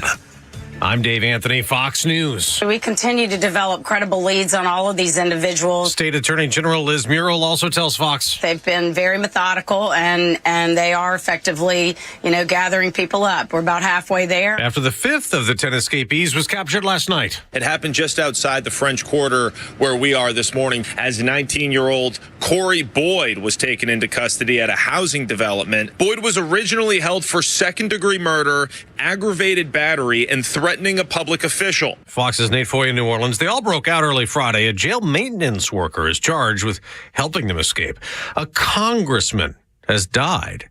Democrat Jerry Connolly from Virginia, who had recently announced he wouldn't be running for re-election as he battled cancer. Connolly was 75. In the House now, the Rules Committee's been working since 1 a.m. trying to finalize that massive budget plan President Trump calls one big, beautiful bill. We're trying to get everything done so that we have the possibility of a vote tonight or tomorrow. Republican Congressman Morgan Griffith says not everyone in the GOP is united yet, like President Trump's urging them to be, as the bill would fund his agenda, extending the 2017 tax cuts. Democrats say that'll benefit the wealthy in a bill they claim will take health coverage and food assistance away from poorer Americans.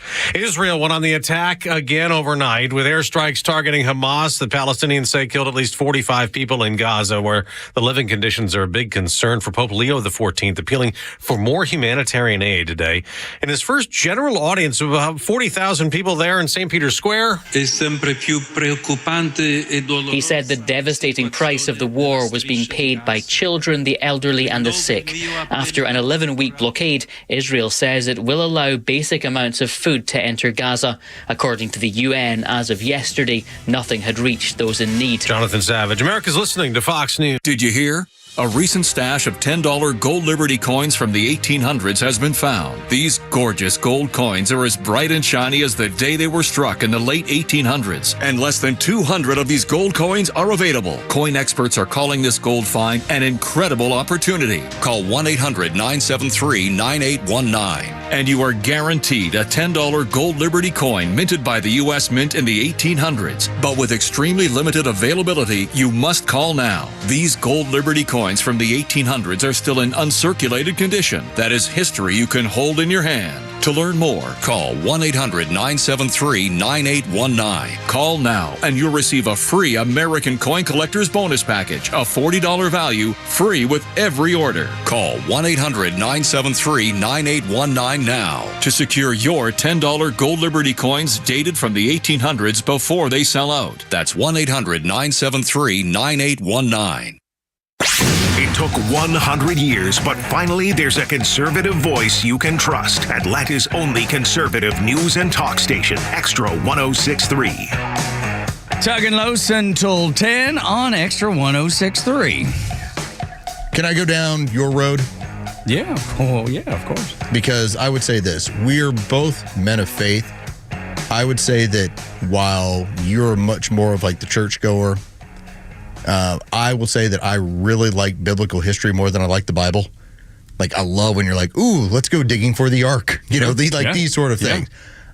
With that being pointed out, I was just thinking to myself, how strange is it that we're in a scenario where right now we're seeing the Russians and the Ukrainians are going to end up having some sort of peace talks. And the Pope is involved. Looks like it's being handled by the Pope. Yeah. And this has all been lined out by Donald Trump. We've had the case of what's going on with India and Pakistan. That's cooled off. We had a ceasefire with Hamas in Israel. That's back on. We'll eventually see how they settle that. We've had tensions with the Chinese that have calmed down. Tensions with the Iranians that have calmed down. We were sitting on the precipice of World War III just several months ago before Donald Trump got into office. And now here's where we're at. And what I will tell you is that man's life was spared by millimeters from an assassin's bullet. And Joe Biden is dying of cancer. Dude. If that's not like there's your chance. Dude, I'm telling you. Here's your opportunity for the greatest country in the world, blessed by God, to do the right things around the world because we were being led down a horrible path by horrible people. All with intent. And here's God's justice for you. That's the difference, I do believe, is like we're going to screw up. Donald Trump's going to screw up. Sure. We're all going to screw up. We're broken individuals. But I don't think either one of us, and I don't think Donald Trump, at least after Butler, I don't think his intent is I'm going to be devious and screw this up. It's how do I do what I think is best for the country and the people that live in the country. It's that simple. I think there's a portion of him similar to what he brought up during the Republican National Convention and that he has talked about when he's been interviewed. He believes his life was spared for a reason. And that reason is what's going on right now. It's when you see the things that you laid out, when you see those brokering peace around the world. When you see those things happening, how can you argue the other side? How can you argue against what he said? Because I believe it. This is Jimmy Carter politics. Like everything that Jimmy Carter was ever supposed to be, as far as a peacemaker, a deal maker, and how he was, of course, how he lived his life afterwards. That is what Donald Trump is delivering you. And I have to imagine that has to take the Aunt Pegs and make them nuts. And their guy is riddled with cancer and dementia. That's exactly right. All that's true. And remember, they would call it the big lie. And we're going out of order a little bit here, but that's I can't help but think the big lie wasn't what they said it was. No. The big lie they said was Donald Trump's denying that he lost the 2020 election. That was the big lie. Yes, the big lie. He won't accept defeat. Oh, my God. It just got old. The most statistical, improbable election ever. And the most safe and secure election ever. We knew something wasn't right. It didn't pass the smell test. It didn't. Your eyes and ears told you something different, and yet they told you that Joe Biden told you from that speech in Pennsylvania that you were the problem. You were the extremist. You were the MAGA Republican that was going to sink America. You were the problem. And he was losing his patience with you. He was. And his party was. That's right. And now they're out of power. And now they were the criminal element that they warned us about all the time with Donald Trump. They were it. They were the wolf in sheep's clothing. They were the faculty lounge that had no morals, no discipline, and here they are. And here's the wrath of it all. And now the DNC is sunk for how long? I mean, truly, think about their dysfunction right now. How long could this last? This could last decades. And they've not really had anything go their way since, 2012 to begin with, truly? Here's how talented of a roster they have right now when it comes to the national landscape and winning an election. And also, you know, you're supposed to make it automatic that the incumbent is going to lose the House the next time around. Like, that's the nature of what happens. You expect. Right now, it's a coin toss. It's not even supposed to be. That's right. Like, the Republicans could possibly hold it. That is how bad the Democrats have been with all of this. That is why they're telling you about Joe Biden and his cancer. Their hope is, can this possibly help us in a future election? Because we don't have anything going on right now. And it's awful because they're using that as the scapegoat. They're using that, like you're saying, to hopefully benefit them. Not because they care about Joe Biden. No. They could not care less about him. They didn't care for him the entire time. Exactly right. And then, to think about this, Tug, they actually took a man who was dying of cancer, who has dementia, and he was the best option to run. They actually gave us a worse option with Kamala Harris. She got whooped even worse. The Democrats, the media covered for so many lies. The ones you laid out. But let's go through them. Just go. How many lies can you count? So you got Russia collusion, USAID. We had no idea. We had no idea what that was and what it was used for. How they were using our taxpayer money, focused on using it to send it through NGOs to influence American elections and American views, all based on what we were doing around the world. They brought it back, and what they did, they were having psych ops around the world and then recognized the power that it had and started focusing on using them against us in 2016, knowing how effective they were. That was a huge lie. USAID was a huge lie to go along with Russia collusion, to go along with, no, the laptop's not real, to go along with the January 6th narrative that these people were, insurrectionists somewhere, the Mar-a-Lago, the raid at Mar-a-Lago, the lie there, the 34 felonies, which now you can't even call them that anymore. They've lost that. Biden's dementia and now cancer. What else did they lie about? Their big lies. What else do they lie about that we still don't know yet? And we will find out more. Like, we're so early in all of this facade falling down. Like, do you think that they told us about the cancer diagnosis with the intention that, well, maybe it'll lighten the load on everything else that you'll find out? Mm-hmm. I mean, the auto pen enough should be, really, you gave out 2,500 pardons on the final day from a man who was suffering and dying from cancer and with dementia, and yet he took a look at 2,500 cases and signed off on all of them on the final day. Impossible. Impossible. That's the big lie. That's what the big lie was. It wasn't Donald Trump not accepting that he lost, because I'm not convinced he did. Their devotion to their leftist politics had overrode their commitment to the truth. They cared about politics more than they cared about truth, and now you're seeing the results of that. The big lie was that you had a competent government that was going to be responsible to upholding the republic. It was never it. They were never competent. They were never, as much as they told you, well, we're trying to save our democracy. None of it. None of that. In fact, in the meantime, that was also part of the big lie. While they're telling you, look at who's the big threat to democracy. Bernie Sanders told you they're the big threat to democracy. They are. The problem is that while they're telling you about the threats to democracy, they're bringing in 10 to 15 million illegals to basically flood and ruin your democracy with a bunch of illegal voting. When Bernie Sanders agreed with Andrew Schultz on the what's the podcast called? I'll find it in a minute. Anyways, Mischievous. It's the Inter whatever. Exactly. I have no idea Andrew Schultz's podcast. That's where, but that's where that's where it came from. Bernie Sanders literally said, "Yes, the Democrat Party is the party that was the threat to democracy. The big lie was that it was Donald Trump." Dude, it's unbelievable to be where we are from where we came from.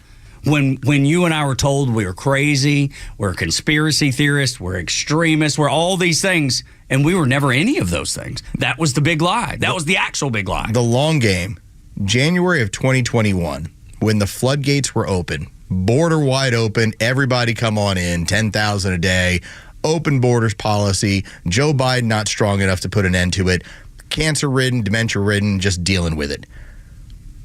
They were playing the long game knowing that in 9 years you would have another census. And every single one of those people does not have to have legal residency in this country in order to be counted. Exactly.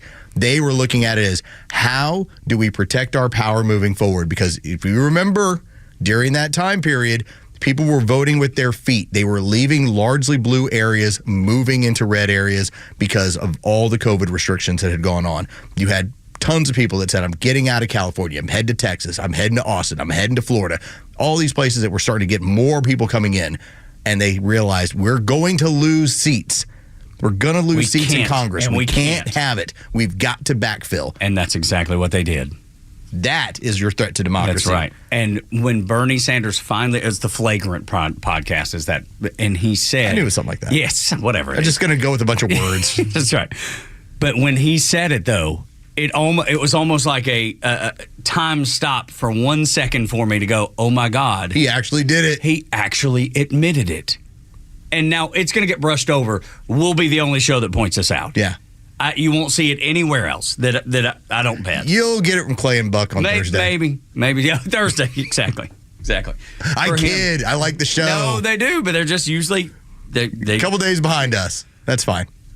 When I saw it, I couldn't believe what I was seeing, and like I said, it was like time stopped for a split second because he knows it. He's a socialist, but he knows what they've been doing was the big lie. Do you think that in this moment that we're in, where everything is falling apart in terms of trust in the media, trust in government, Democrats having trust in their own party, like you've been lied to for this long, do you think Bernie Sanders went, I'm going to sit on this podcast and tell you the truth? Like, I'm going to give you one big piece of truth and see how you react to it. He was reluctant. If you hear it, you said, let's play it real quick. But then could we not also say, if ostensibly there hasn't been a fair primary for the Democrats since 2008, are they not also a threat to democracy? Yes. We often hear. Fair enough. That is. Yeah, I'm not going to argue with that point. Yeah. I'm not going to argue with that point. Because you can't. Not if you want to be honest and the truth matters. People act like it don't. People act like you can just lie about anything, say anything you want, and there's no repercussions. I disagree with that. What comes around goes around. And I say it over and over. What you do matters. And how the world reacts to you, God reacts to you, I don't know. I'm just telling you, when you do it wrong intentionally, it's coming back to you. It would have been better for the Democrats had Joe Biden slinked off and then quietly passed away in Delaware. Because and this is Jill Biden, this is the monster animal that she is, the Lady Macbeth.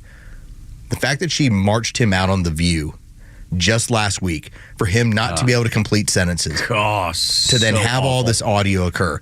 What I'm curious about is, what's the pivot point to get away from this? Dude, and they want us to let it go?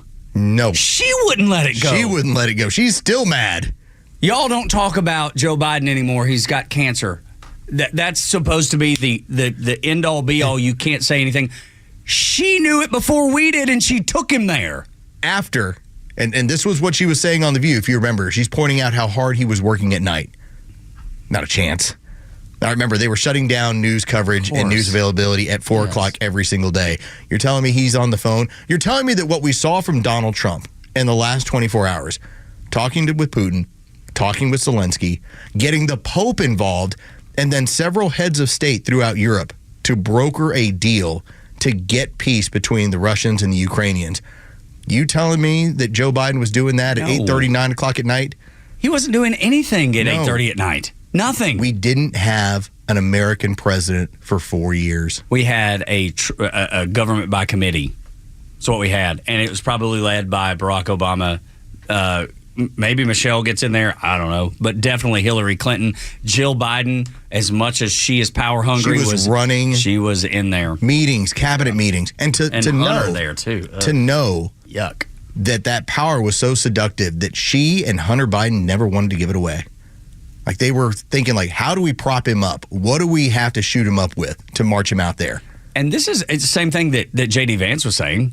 Yeah. Right? The fact that, wait a minute, what was he capable of doing? And I thought this was very fair from J.D. Vance yesterday. He was being sensitive to the topic, which we definitely were yesterday, and we're still sensitive to it. Absolutely. Is it terrible that he has cancer? Yes. And dementia? Yes. Yes. It doesn't change all the things that happened. But we should still then ask the question, who was running things? How did this occur? This is never supposed to happen. Why is that not a fair question? This is why we have the 25th Amendment. So when the president is incapacitated in terms of doing the job, he can be removed from the job, that power moves to the next person in line who is not incapacitated from doing the job. And I'll tell you, incapacitated for me at this point with how complicated being the president is, if you can't take a phone call at 9 o'clock, and he couldn't, you're incapacitated. That applies in that regard. Take a listen to J.D. Vance. This is him yesterday talking about the questions we should have. Speaking of Joe Biden, sir, do you have any thoughts on his diagnosis?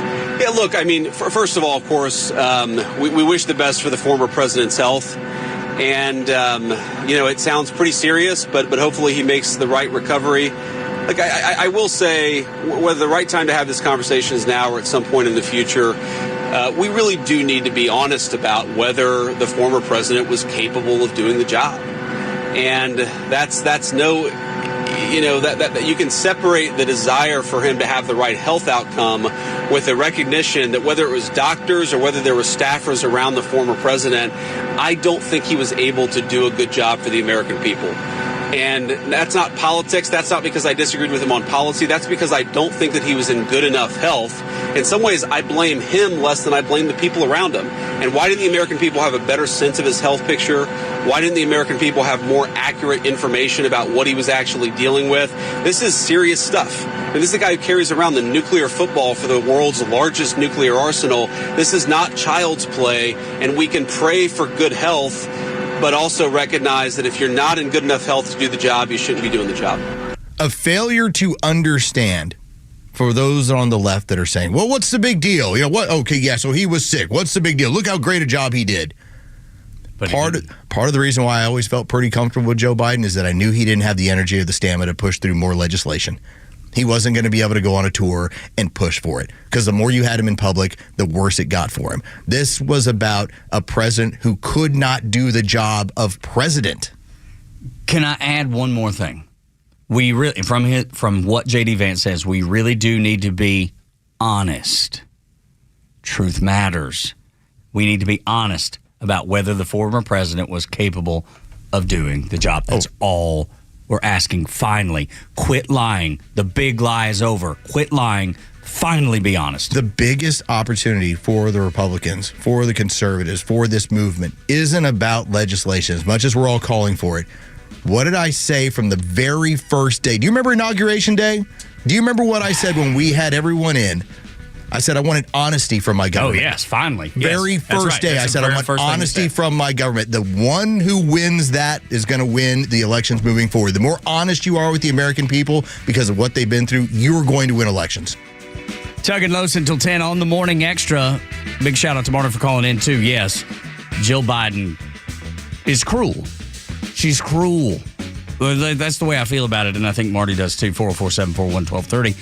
Thanks, Marty, for listening to the show. We appreciate it. When we come back, I just read that Navy recruitment is exceeding expectations, exceeding goals. Military recruitment's up. Why? Oh, I think you know the answer. Next on Extra 106.3. Morning Extra from 6 to 10. Glenn Beck until noon. Clay and Buck from noon to 3. And the Kimmer Show on your ride home from 3 to 6. Plus Jesse Kelly from 6 to 9. And Jimmy Vela from 9 to midnight. The voices you need all day with a conservative voice of Atlanta. Extra 106.3 FM and the Extra app. Nothing makes me feel better than saying Navy recruitment is up like it is. Gosh, terrific. As a guy who served in the United States Navy, I love the Navy. I saw the world. It's fantastic. And people work hard to make that happen. They always have. They always will. Another group that works incredibly hard here in Atlanta and across the Southeast, really, based in Jackson, Georgia, that is Southern Exteriors. They do windows, doors, siding, roof. If you have roof, a leak you need fixed or you need a roof replacement, they can do all that stuff for you. And think about what our houses in Atlanta, Georgia go through. Humidity. We had an earthquake the other day. Tornadoes, thunderstorms. It takes a beating when your house lives in the South and you live in the South. And that's why Southern Exteriors is so important. That's what they were built for. Installing a new roof, putting on new siding, new windows, new gutters, with quality and precision that holds up in this real world that we live in.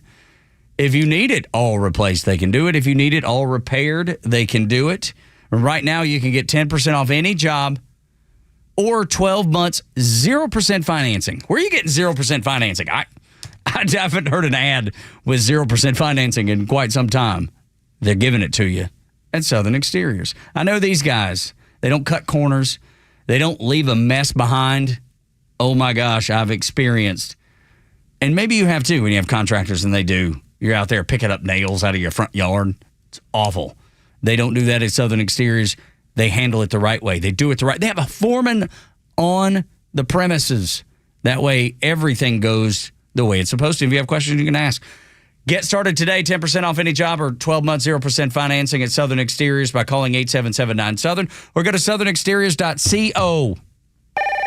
This is Tom with the Honest Car Guy. Hey, what's with all this honesty stuff? We help you buy your next pre-owned car or truck honestly. How honestly? We guarantee that each vehicle we sell will come with a bill of sale showing what we paid for the vehicle. You'll pay what we pay, plus an honest fee.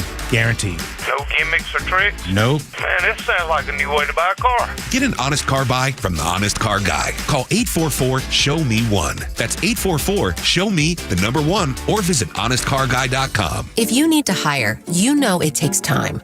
Well, what if you could meet with qualified candidates the very next day? Now you can with Zip Intro from ZipRecruiter. You simply pick a time and it does all the work of finding and scheduling qualified candidates for you. Then you choose who you want to talk to and meet with great people on back-to-back video calls as soon as the next day. Try Zip Intro for free at ZipRecruiter.com/free. Zip Intro. Post jobs today. Talk to qualified candidates tomorrow. Want the truth about shopping for new floors? Big box stores might have flooring departments, but Empire Today has flooring experts. There's a huge difference. At a big box store, you might be getting help from someone who's in flooring today, but was stocking toilets yesterday. With Empire, you'll work with a dedicated flooring expert. We bring the store to your home, help find the right floors for your lifestyle, and answer questions. All while you view hundreds of samples with your own furniture, decor, and lighting.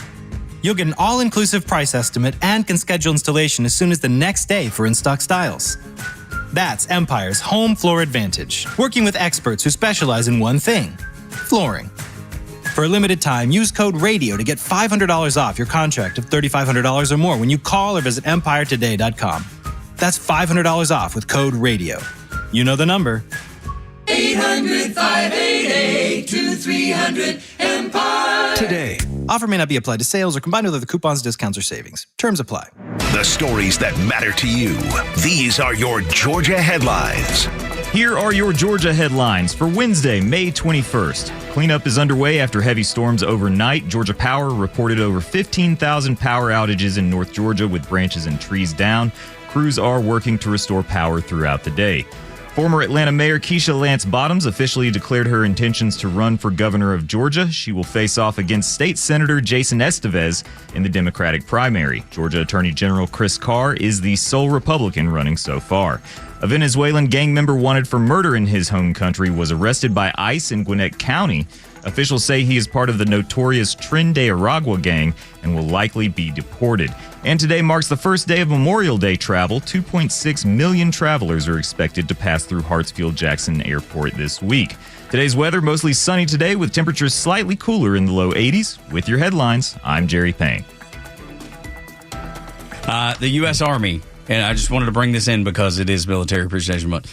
U.S. Army exceeding recruiting goals. They're at 115% of their recruiting goal. You didn't need to spend more money. You just needed to change policy. It's kind of like the border. You didn't need new laws. You needed a new president. And that's reflected in the Army exceeding their recruiting goals. They were off 25,000 per in each branch. I'm focusing it was on across the board. It was across the board. They were all way, way, way, way off. And in 100 days, or at least the election through the 100 days, has changed the dynamic greatly. And I think having Pete Hegseth, a person that represents the military, that lived that and maybe even J.D. Vance, I would imagine J.D. Vance is a part of that equation too, and how people perceive what is going on in the military versus what was. I loved during the cabinet meeting, Pete Hegseth did update the commander-in-chief as to, here's what our numbers are at. He's like, we're having a recruiting golden age right now. It's like, we are doing extremely well. This also to go along with the 8,000 servicemen and women that were let go during COVID of saying, y'all are all back in, here's back pay, here's your rank, we want you back here. Contact us, you want in, we got you back in. These are good things that are going on. But also, the judicious use of force. I think that that is also something that men and women in all the armed services appreciate, because this is a world where things can get pretty crazy, pretty chaotic, pretty quickly. And if you find yourself being put in that situation, well, then you're going to do your duty. But nobody wants to have themselves wasted in the way that we saw the Biden administration do in Afghanistan. That's where I think you have a level of confidence that goes out the window. And to then know, well, who's really running this thing? Who's making the calls here? And they can't tell you. You know the buck stops when it's going to be Pete Hegseth and Donald Trump. Won't tell you. They could. Won't tell you. Won't tell you. That's the difference. You're exactly right. We know who's running the military. Donald Trump has great people around him. He's built a great staff. And something you brought up earlier is the variety of people that have different backgrounds, even differing opinions, not necessarily conservative. Donald Trump's not necessarily conservative. I would say Pete Hegseth, much more conservative. I would say J.D. Vance, much, much more conservative than Donald Trump. But look at that mix of people. RFK Jr., Tulsi Gabbard, who served yet isn't a conservative, a traditional brand label conservative. I mean, you went and got Linda McMahon with the idea that the Department of Education needs to be overhauled or taken apart entirely. And so you got a career businesswoman to say, your business now is to take this apart.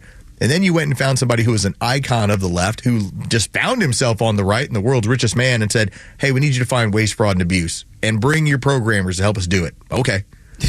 It's a dream team. It is. This is fun. And the crazy thing is that the left used to love Elon Musk. He was their icon. He was their go-to. He was the mover and the shaker, the innovator, the one that was saving the earth with this green, all the marketing campaign that goes into green energy, which we know is not green. It's not real. It's a marketing campaign. But they loved him. They loved him until he made that fatal error. Well, Elon Musk, if you remember, and this time, I think this gets lost to history at times. He's the one who came out and pointed out that he did not have a home on the Democrat side anymore. And he said it was because of their level of cruelty, that just how mean they are. And at the time, I think I kind of went at like, all right, so he's jumping kind of in the middle, and all right, he'll splash around the libertarian pool. But when the rubber meets the road, he's going to be a hardcore liberal Democrat. And that wasn't the case. Yeah.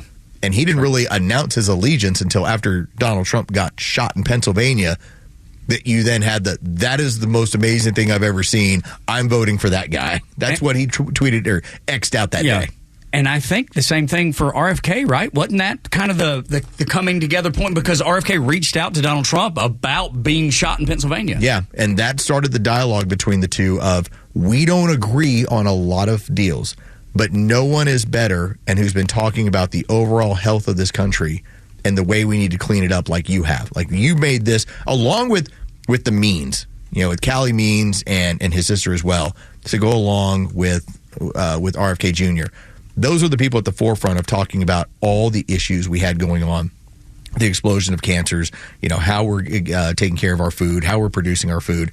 So you're talking about like this team that came together that hasn't been like this since what? Probably 100 years ago, when it was just, okay, let me line out as many of my friends and political appointees as possible. This is actually a mix of people who have different ideas and different opinions, and I think that's the overall strength of it. And I brought this up before, so some people have probably heard it, but I think it's worth repeating again. The Signal chat, as I know it was sloppy, shouldn't have happened. Nothing came of it because nothing happened because of it. But it did give you just a peek behind the curtain that you wouldn't have otherwise seen. And just what Los is saying, the difference of opinion, the difference of ideas, it's not just yes, sir, men. No. It's not just yes, men. It's people that have a difference of opinion. And those differences of opinion are welcomed.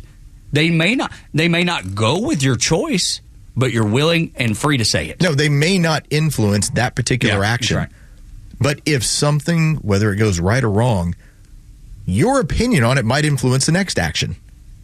So that's the idea of being cognitively able to discuss your ideas, your opinions. And so the next time, you might be the deciding factor as to why they do what they do or decide not to. Decide not to. Can I give you one more layer of this? Yeah, I love layers. Nicole Shanahan, she was going to be RFK. When he was running for president, she was his pick for VP. She's been very vocal about so many different things, but specifically through health and the support of RFK. She was never a Trump Republican ever, and found herself changing her mind. This is how much she's changed her mind.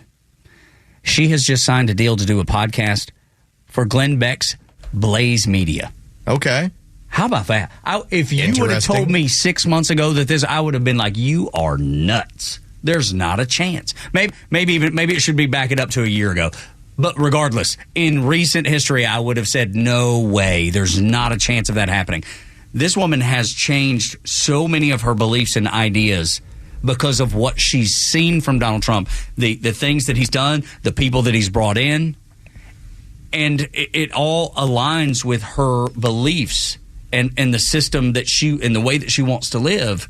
So much so that she's now partnered with a conservative icon in Glenn Beck. I want to be very open and honest about this. I don't listen to conservative podcasts. Like, I don't watch conservative network television or cable television. I just don't do it. I prefer for somebody to have a point of view that is not mine, so that when they're having a discussion, I might sit back and say, I think that this guest here would probably say this.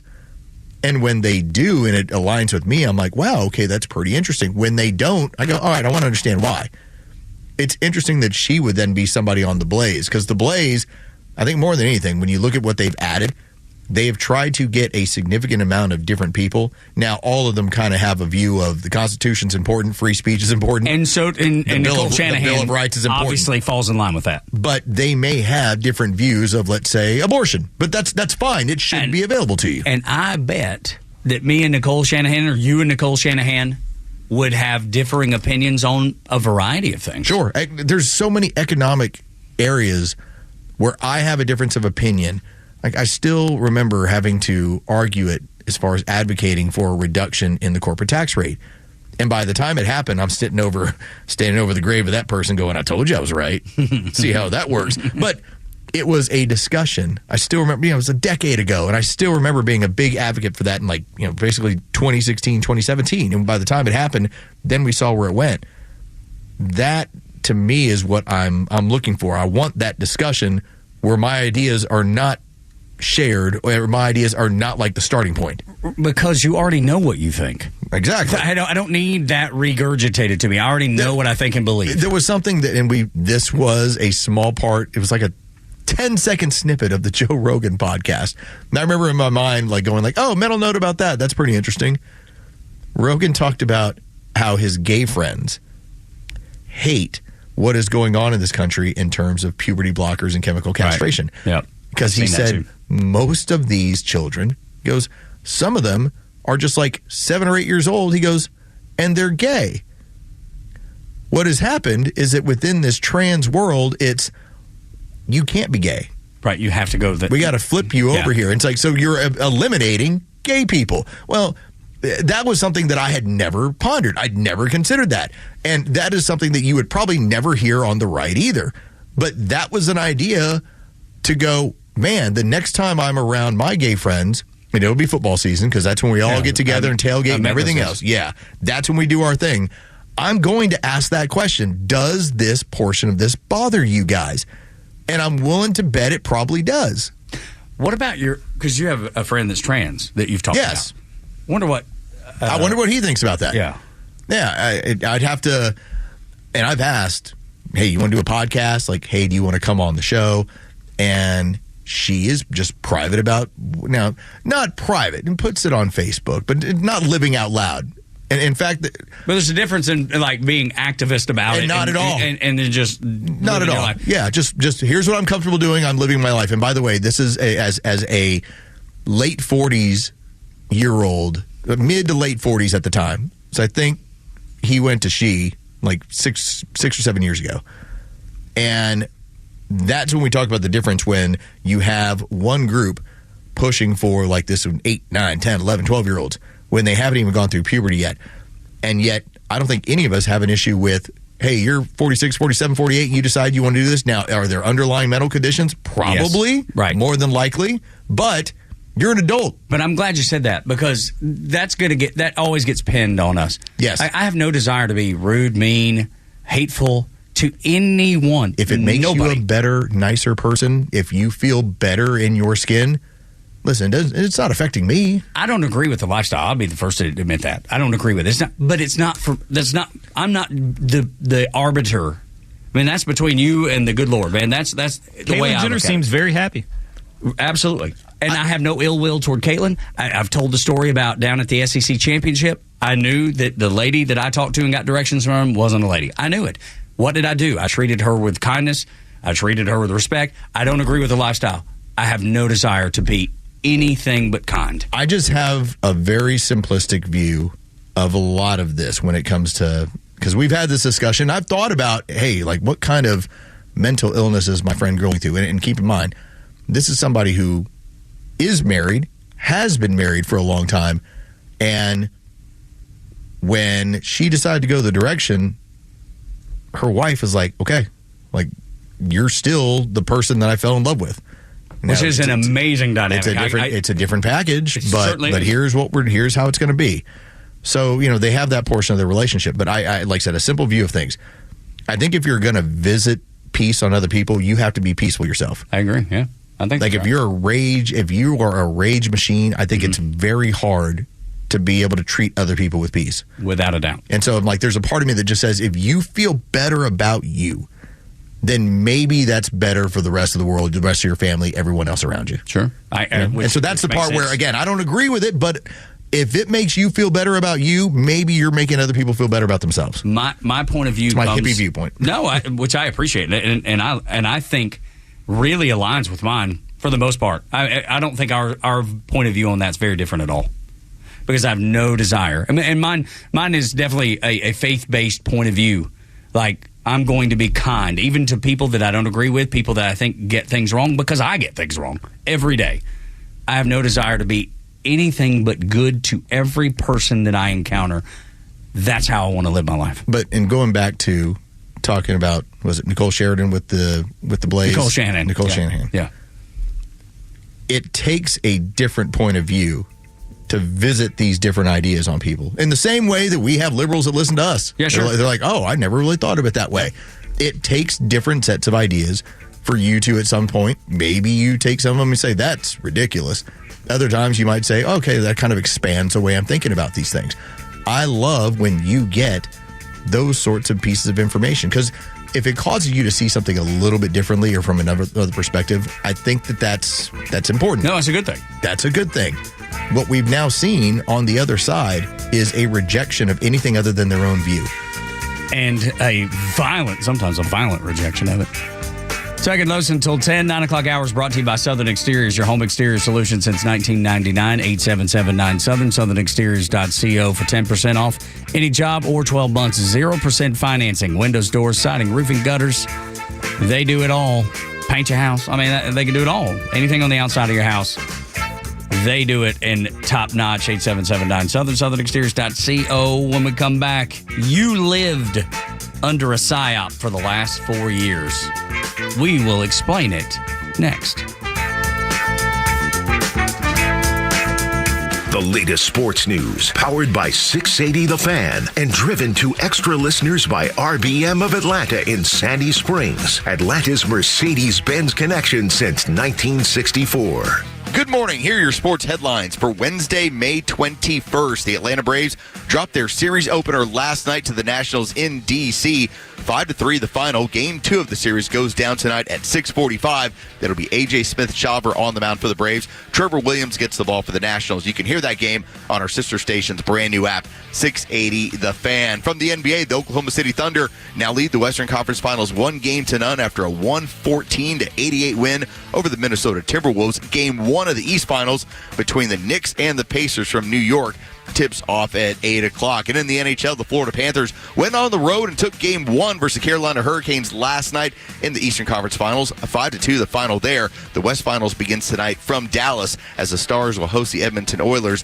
Puck drops at 8 o'clock. With your sports headlines, I'm Carlos Medina. It doesn't matter if your HVAC is running perfectly or there is an issue with it. Call Central Heating and Air Conditioning. Those guys work on any brand, any make, any model. Why would you want to call them if everything's running perfectly? That's a great question. Because if you want it to continue that way, get yourself a maintenance agreement. No different than changing the oil in your car every 3,000 to 5,000 miles, whatever the number is these days, because it's changed. You get that same maintenance, that same benefit of doing that for your HVAC, making sure that it functions the way it's supposed to and can for as long as possible. If your system's running the way it's supposed to, make sure it stays that way. If there's something that's going wrong, again, they service every make and model. They are your Atlanta Carrier experts, but they can work on any brand. So you got that. Those are the two. Then now, what if you need, like, it's just, you've hit the end of the road? I've done that too. A couple years ago, had to get it, the full system replacement. Central Heating and Air Conditioning can take care of that for you too. So any and all, that's the approach. And they're a second-generation, locally owned Atlanta company. Almost 80 years now. I think it's 77 years that they've been doing this. Chuck and his team can take care of whatever ails your house. They can maintain it, they can fix it, or replace it. You call them today, they'll give you a great deal. Just call them at 770-GET-HEAT or go to centralheat.com. Hey, Atlanta's Mark from the Safe House. I have a question for you. Am I the only person pissed off with the mainstream fake news, liberal judges, and whiny liberal politicians who don't realize why Donald Trump is president, and fake safes? And you may wonder, why fake safes? Well, a fake safe is like Joe Biden, cheap and ineffective. A real safe from Atlanta Safe House is like Donald Trump, tough, effective, and provides peace of mind when you need it the most. So drop by Atlanta Safe House and check out the largest selection of safes in the Southeast and see what a real safe looks like. So go to atlantasafehouse.com. A company that has been trusted in Atlanta for over 25 years has already done their hometown homework, like having the very best people, fair, honest pricing, exceptional customer service, and a focus on high-quality work. That's us. Hi, I'm Dan Watkins, owner of All Four Seasons Garage, Entry Doors, and Windows. Sometimes new isn't better, like out-of-town home improvement companies invading Atlanta with their inflated pricing and subpar work. When trust matters, trust us. All the number 4 Seasons Garages. Stop struggling to get your job post seen on other job sites. Indeed's sponsored jobs feature helps you stand out and hire fast. Start at Indeed.com/credit. The only anything better than covering all these Trump wins is watching the left implode over it. Donald Trump is entertaining the world while he's changing the whole freaking planet. Extra 106.3 is committed to bring you the news you care about most. From Atlanta legends and conservative voices you've relied on for a generation. Proud to be Atlanta's only conservative news and talk station. Extra 106.3 FM and the Extra app. Thank you for being here. Get involved in the conversation, 404-741-1230 at Extra 106.3 across the social media platforms. And thank you to the ladies.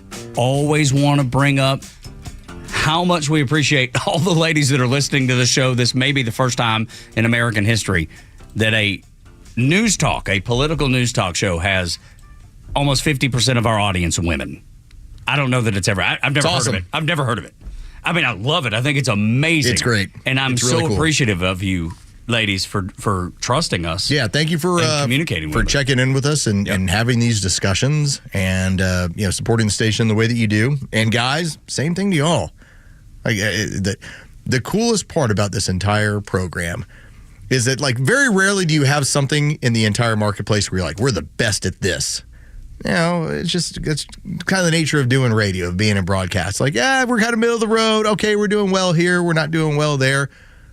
We're number one in the marketplace in one of the key issues, which is time spent listening. You all listen to this radio program and this radio station longer than anyone else in the marketplace. And I would like to believe it's because we're giving you good content and stuff to think about on a regular basis. And it's not even close. It's not even close. We're just destroying it. And so thank y'all. Thank y'all for listening as long as you do and hanging out with us as much time. We greatly appreciate you giving your time to us. And if we ever put Jure on camera, it's over. Everything's going up a notch at that point. Good looking band. That's right. Just put him out there. Listen, when we saw those numbers, there was a jump in February. That's right. It happened. I'm saying. It was tied into Jure. That's right. Enter Jure. The underworld model of radio. That's right. You don't want that. Promise. Jure. He's a fragrance. That's right. Wear Jure. It's like Fabio looks at Jure. He's like, I can't compete there. Like, man. Damn it. This hair. There's no winning that perfectly. That beard. We have something else that's happening today. Oh, we do? Today is the start of 2025 summer interns. Oh, yes. Is that right? Saw the email. I did see the email, yeah. Soon we will be getting our one, maybe two. We'll see. Are we getting one? I'm getting some help. We got some last year. We did. Yeah, we had Andrew. Oh, man. Andrew was a home run. Andrew Here was the fun part about Andrew. So Andrew is a collegiate basketball player who was asked, okay, now you're going to go over here to the news talker for a week. And then it turned into Andrew going, hey, can I just stay over there? And he did. He stayed all summer. The rest of the summer with us. After being a week, maybe two, over at 680. And one of the best stories we have of Andrew. And down the road, I told Andrew, I was like, hey, you need a job? I was like, you need a recommendation? I'm like, give us a call. It's like, you got a bunch of guys with 20 years in the industry. He was a great dude. And so that possibility is always there for you, summer interns. One of the great things that occurred was that we would have two people that were in the studio that were completely different in terms of, we would have Andrew and we would have Joe Virgin River. Joe Virgin decidedly more leftist, Andrew not. And yet when Butler, Pennsylvania happened the next day after Donald Trump was shot in a field in Butler, Pennsylvania, that next day, both of them are like, inside job. Government did it. Government was involved. And they're both politically complete. They didn't even resemble each other. Both 20, 21, 22 years old, and both of them had such a distrust of their government. They were like, this is what happened. Which is crazy, Dre, because when we walked in that day, we're like, let's figure Settle out. down, guys. Because it hadn't happened since Kennedy. Or no, since Reagan. That was the last. Wasn't that the last? Reagan was the last attempt on 40 years ago. So we're like, oh my gosh, this is wow. Let's take a breath. Let's make sure that we analyze this properly. We don't jump to conclusions. Both of them, Andrew and Joe Virgin River, said inside job, government had something to do with it. Period, point blank. No ands, ifs, or buts. That's it. And we're like, wow. And we were the ones raising them right. Yeah, we were the ones sitting back going, well, I'm not really sure if I want to go down that road. And both of them, as quickly as it was and this is where we saw the numbers change with Gen Z during the election in 2024. They have a healthy distrust of the government. They want to trust. That's why I told you my idea when it came to Inauguration Day before we had a Maha movement. This is so good. This is one of my favorite things. And Los has said so many things that I love, and I'm sure you do too. This may be my favorite. I said, make America honest again. Like, bring honesty back into politics. Now, I said there's times where you will lie and it's in the interest of national security or not giving away or tipping your hand. But the lies that we've been given over the last 4 years have been so in your face that all we're asking for is a little bit more honesty. And whoever gives it to us, that's where you're going to see the trust. There's a reason why two young guys, 20 years old and 22 years old, were like, inside job because they don't trust their government. And I understand. And believe me, I had many question marks about the who, what, when, where, why. But I wanted to make sure that I talked about it correctly. And little did I know it would be those two that seemingly had it right from the beginning. Just their instinct was correct. And so, as I point out, a guy like Mike Benz, who worked in the Trump administration, cybersecurity expert, and he had, as part of one of his videos, he tracks down where USAID money is headed. Like, that's his game. And he told everybody, before Doge ever went after USAID, he went on the Joe Rogan podcast and started explaining, here's where the money goes. As he put it, sometimes it's too dirty for the CIA, so USAID is the one who handles it. Filthy. Like, really? Too dirty for the CIA, so USAID is how it happens? Like, yeah, it gets funneled out to an NGO. They go through one of their contacts. So, for instance, if you wanted to, assassinate somebody who's running for office in America named Donald Trump, well, this is how you would do it. Well, one of the things that he had, and this one tells you about the psych op. USAID, when they realized there was a rise in nationalism in America, they turned their sights on America and started using tactics they use around the world on us. Okay, your taxpayer money was used against us in a psych op. And here's how one of them worked. 9 months before we had a vaccine for COVID, USAID had funded money over to Yale. Yale being like the place, apparently, that Mike Rentz talks about, where this is where all this stuff goes when it comes to government research. It's like, send it over to Yale. They'll do all the dirty work. Yale ended up testing, again, 9 months before the vaccine ever came out, phrases that would cause the American population to feel shame if they didn't take the COVID vaccine. We're talking about billions of dollars is what they did. And quite a length of time ahead, too. And then they would, after they would run you through this psych op program, then they would test you on the way out to see how much shame you felt if you didn't take the government's experimental vaccine, or hypothetically, you didn't take what was being offered to you. So a psych op was put together in preparation for what was going to be the government rollout of their experimental vaccine. And why do you think you had so many Americans that were like lining up to do it? Like, yeah, let's go. It was a mind control psych op. It was billions of dollars they used for it. And so if you stayed pure blood, if you avoided that thing, you avoided the onslaught of billions of dollars in research that went from your government, USAID, all the way to Yale to figure out how to shame you. Right back to trust. You know why those two different politically young men said it was an inside job? Because they don't trust. And can I give you another fact about that? Church attendance has quadrupled among Gen Z. They don't trust the government. The government wants to be your God, and they're looking for truth. And they've found it in church. That's Gen Z. Here was what Mike Benz had. Yale, which received $1 billion in government funds and worked closely with the worst parts of our intelligence state, pre-tested using guilt, embarrassment, anger, and trust the science messages to get people to take the COVID vaccine months before a vaccine was even developed. They were plotting it almost a year out. Here's how we're going to shame people. Here's how we'll embarrass them. Here's what we'll do, and we'll commit $1 billion to it. In Yale, y'all have to figure out the words that'll work. And did. And wow, what that turned into. Unbelievable. Thank you for being here with us on Xtra 106.3. It's always a pleasure to be able to talk to you about things that matter in America, and I'm glad you care. I'm glad it matters enough to spend time with us. 404-741-1230 if you ever have anything you want to interject, anything that you want to bring up. At Xtra 106.3 across the social media platforms. It's always a pleasure to hear from you and know that you're listening and know that that you're thinking about the things that we discuss. 9 o'clock hour brought to you by Southern Exteriors, your home exterior solution since 1999. Windows, doors, siding, roofing, gutters. They can do it all. Millworks, too. Right now, they'll give you 12 months, 0% financing or 10% off any job. You just got to call them. And now's the right time to do it. Goodness, 8779 Southern. SouthernExteriors.co. It's SouthernExteriors.co.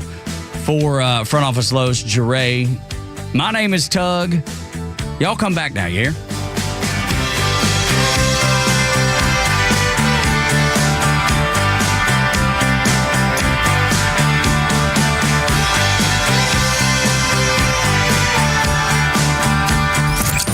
Neil Bortz is only live on Extra 106.3, bringing you daily commentary on the biggest topics of the day. Catch him throughout the day or hear his latest on the Extra 106.3 app.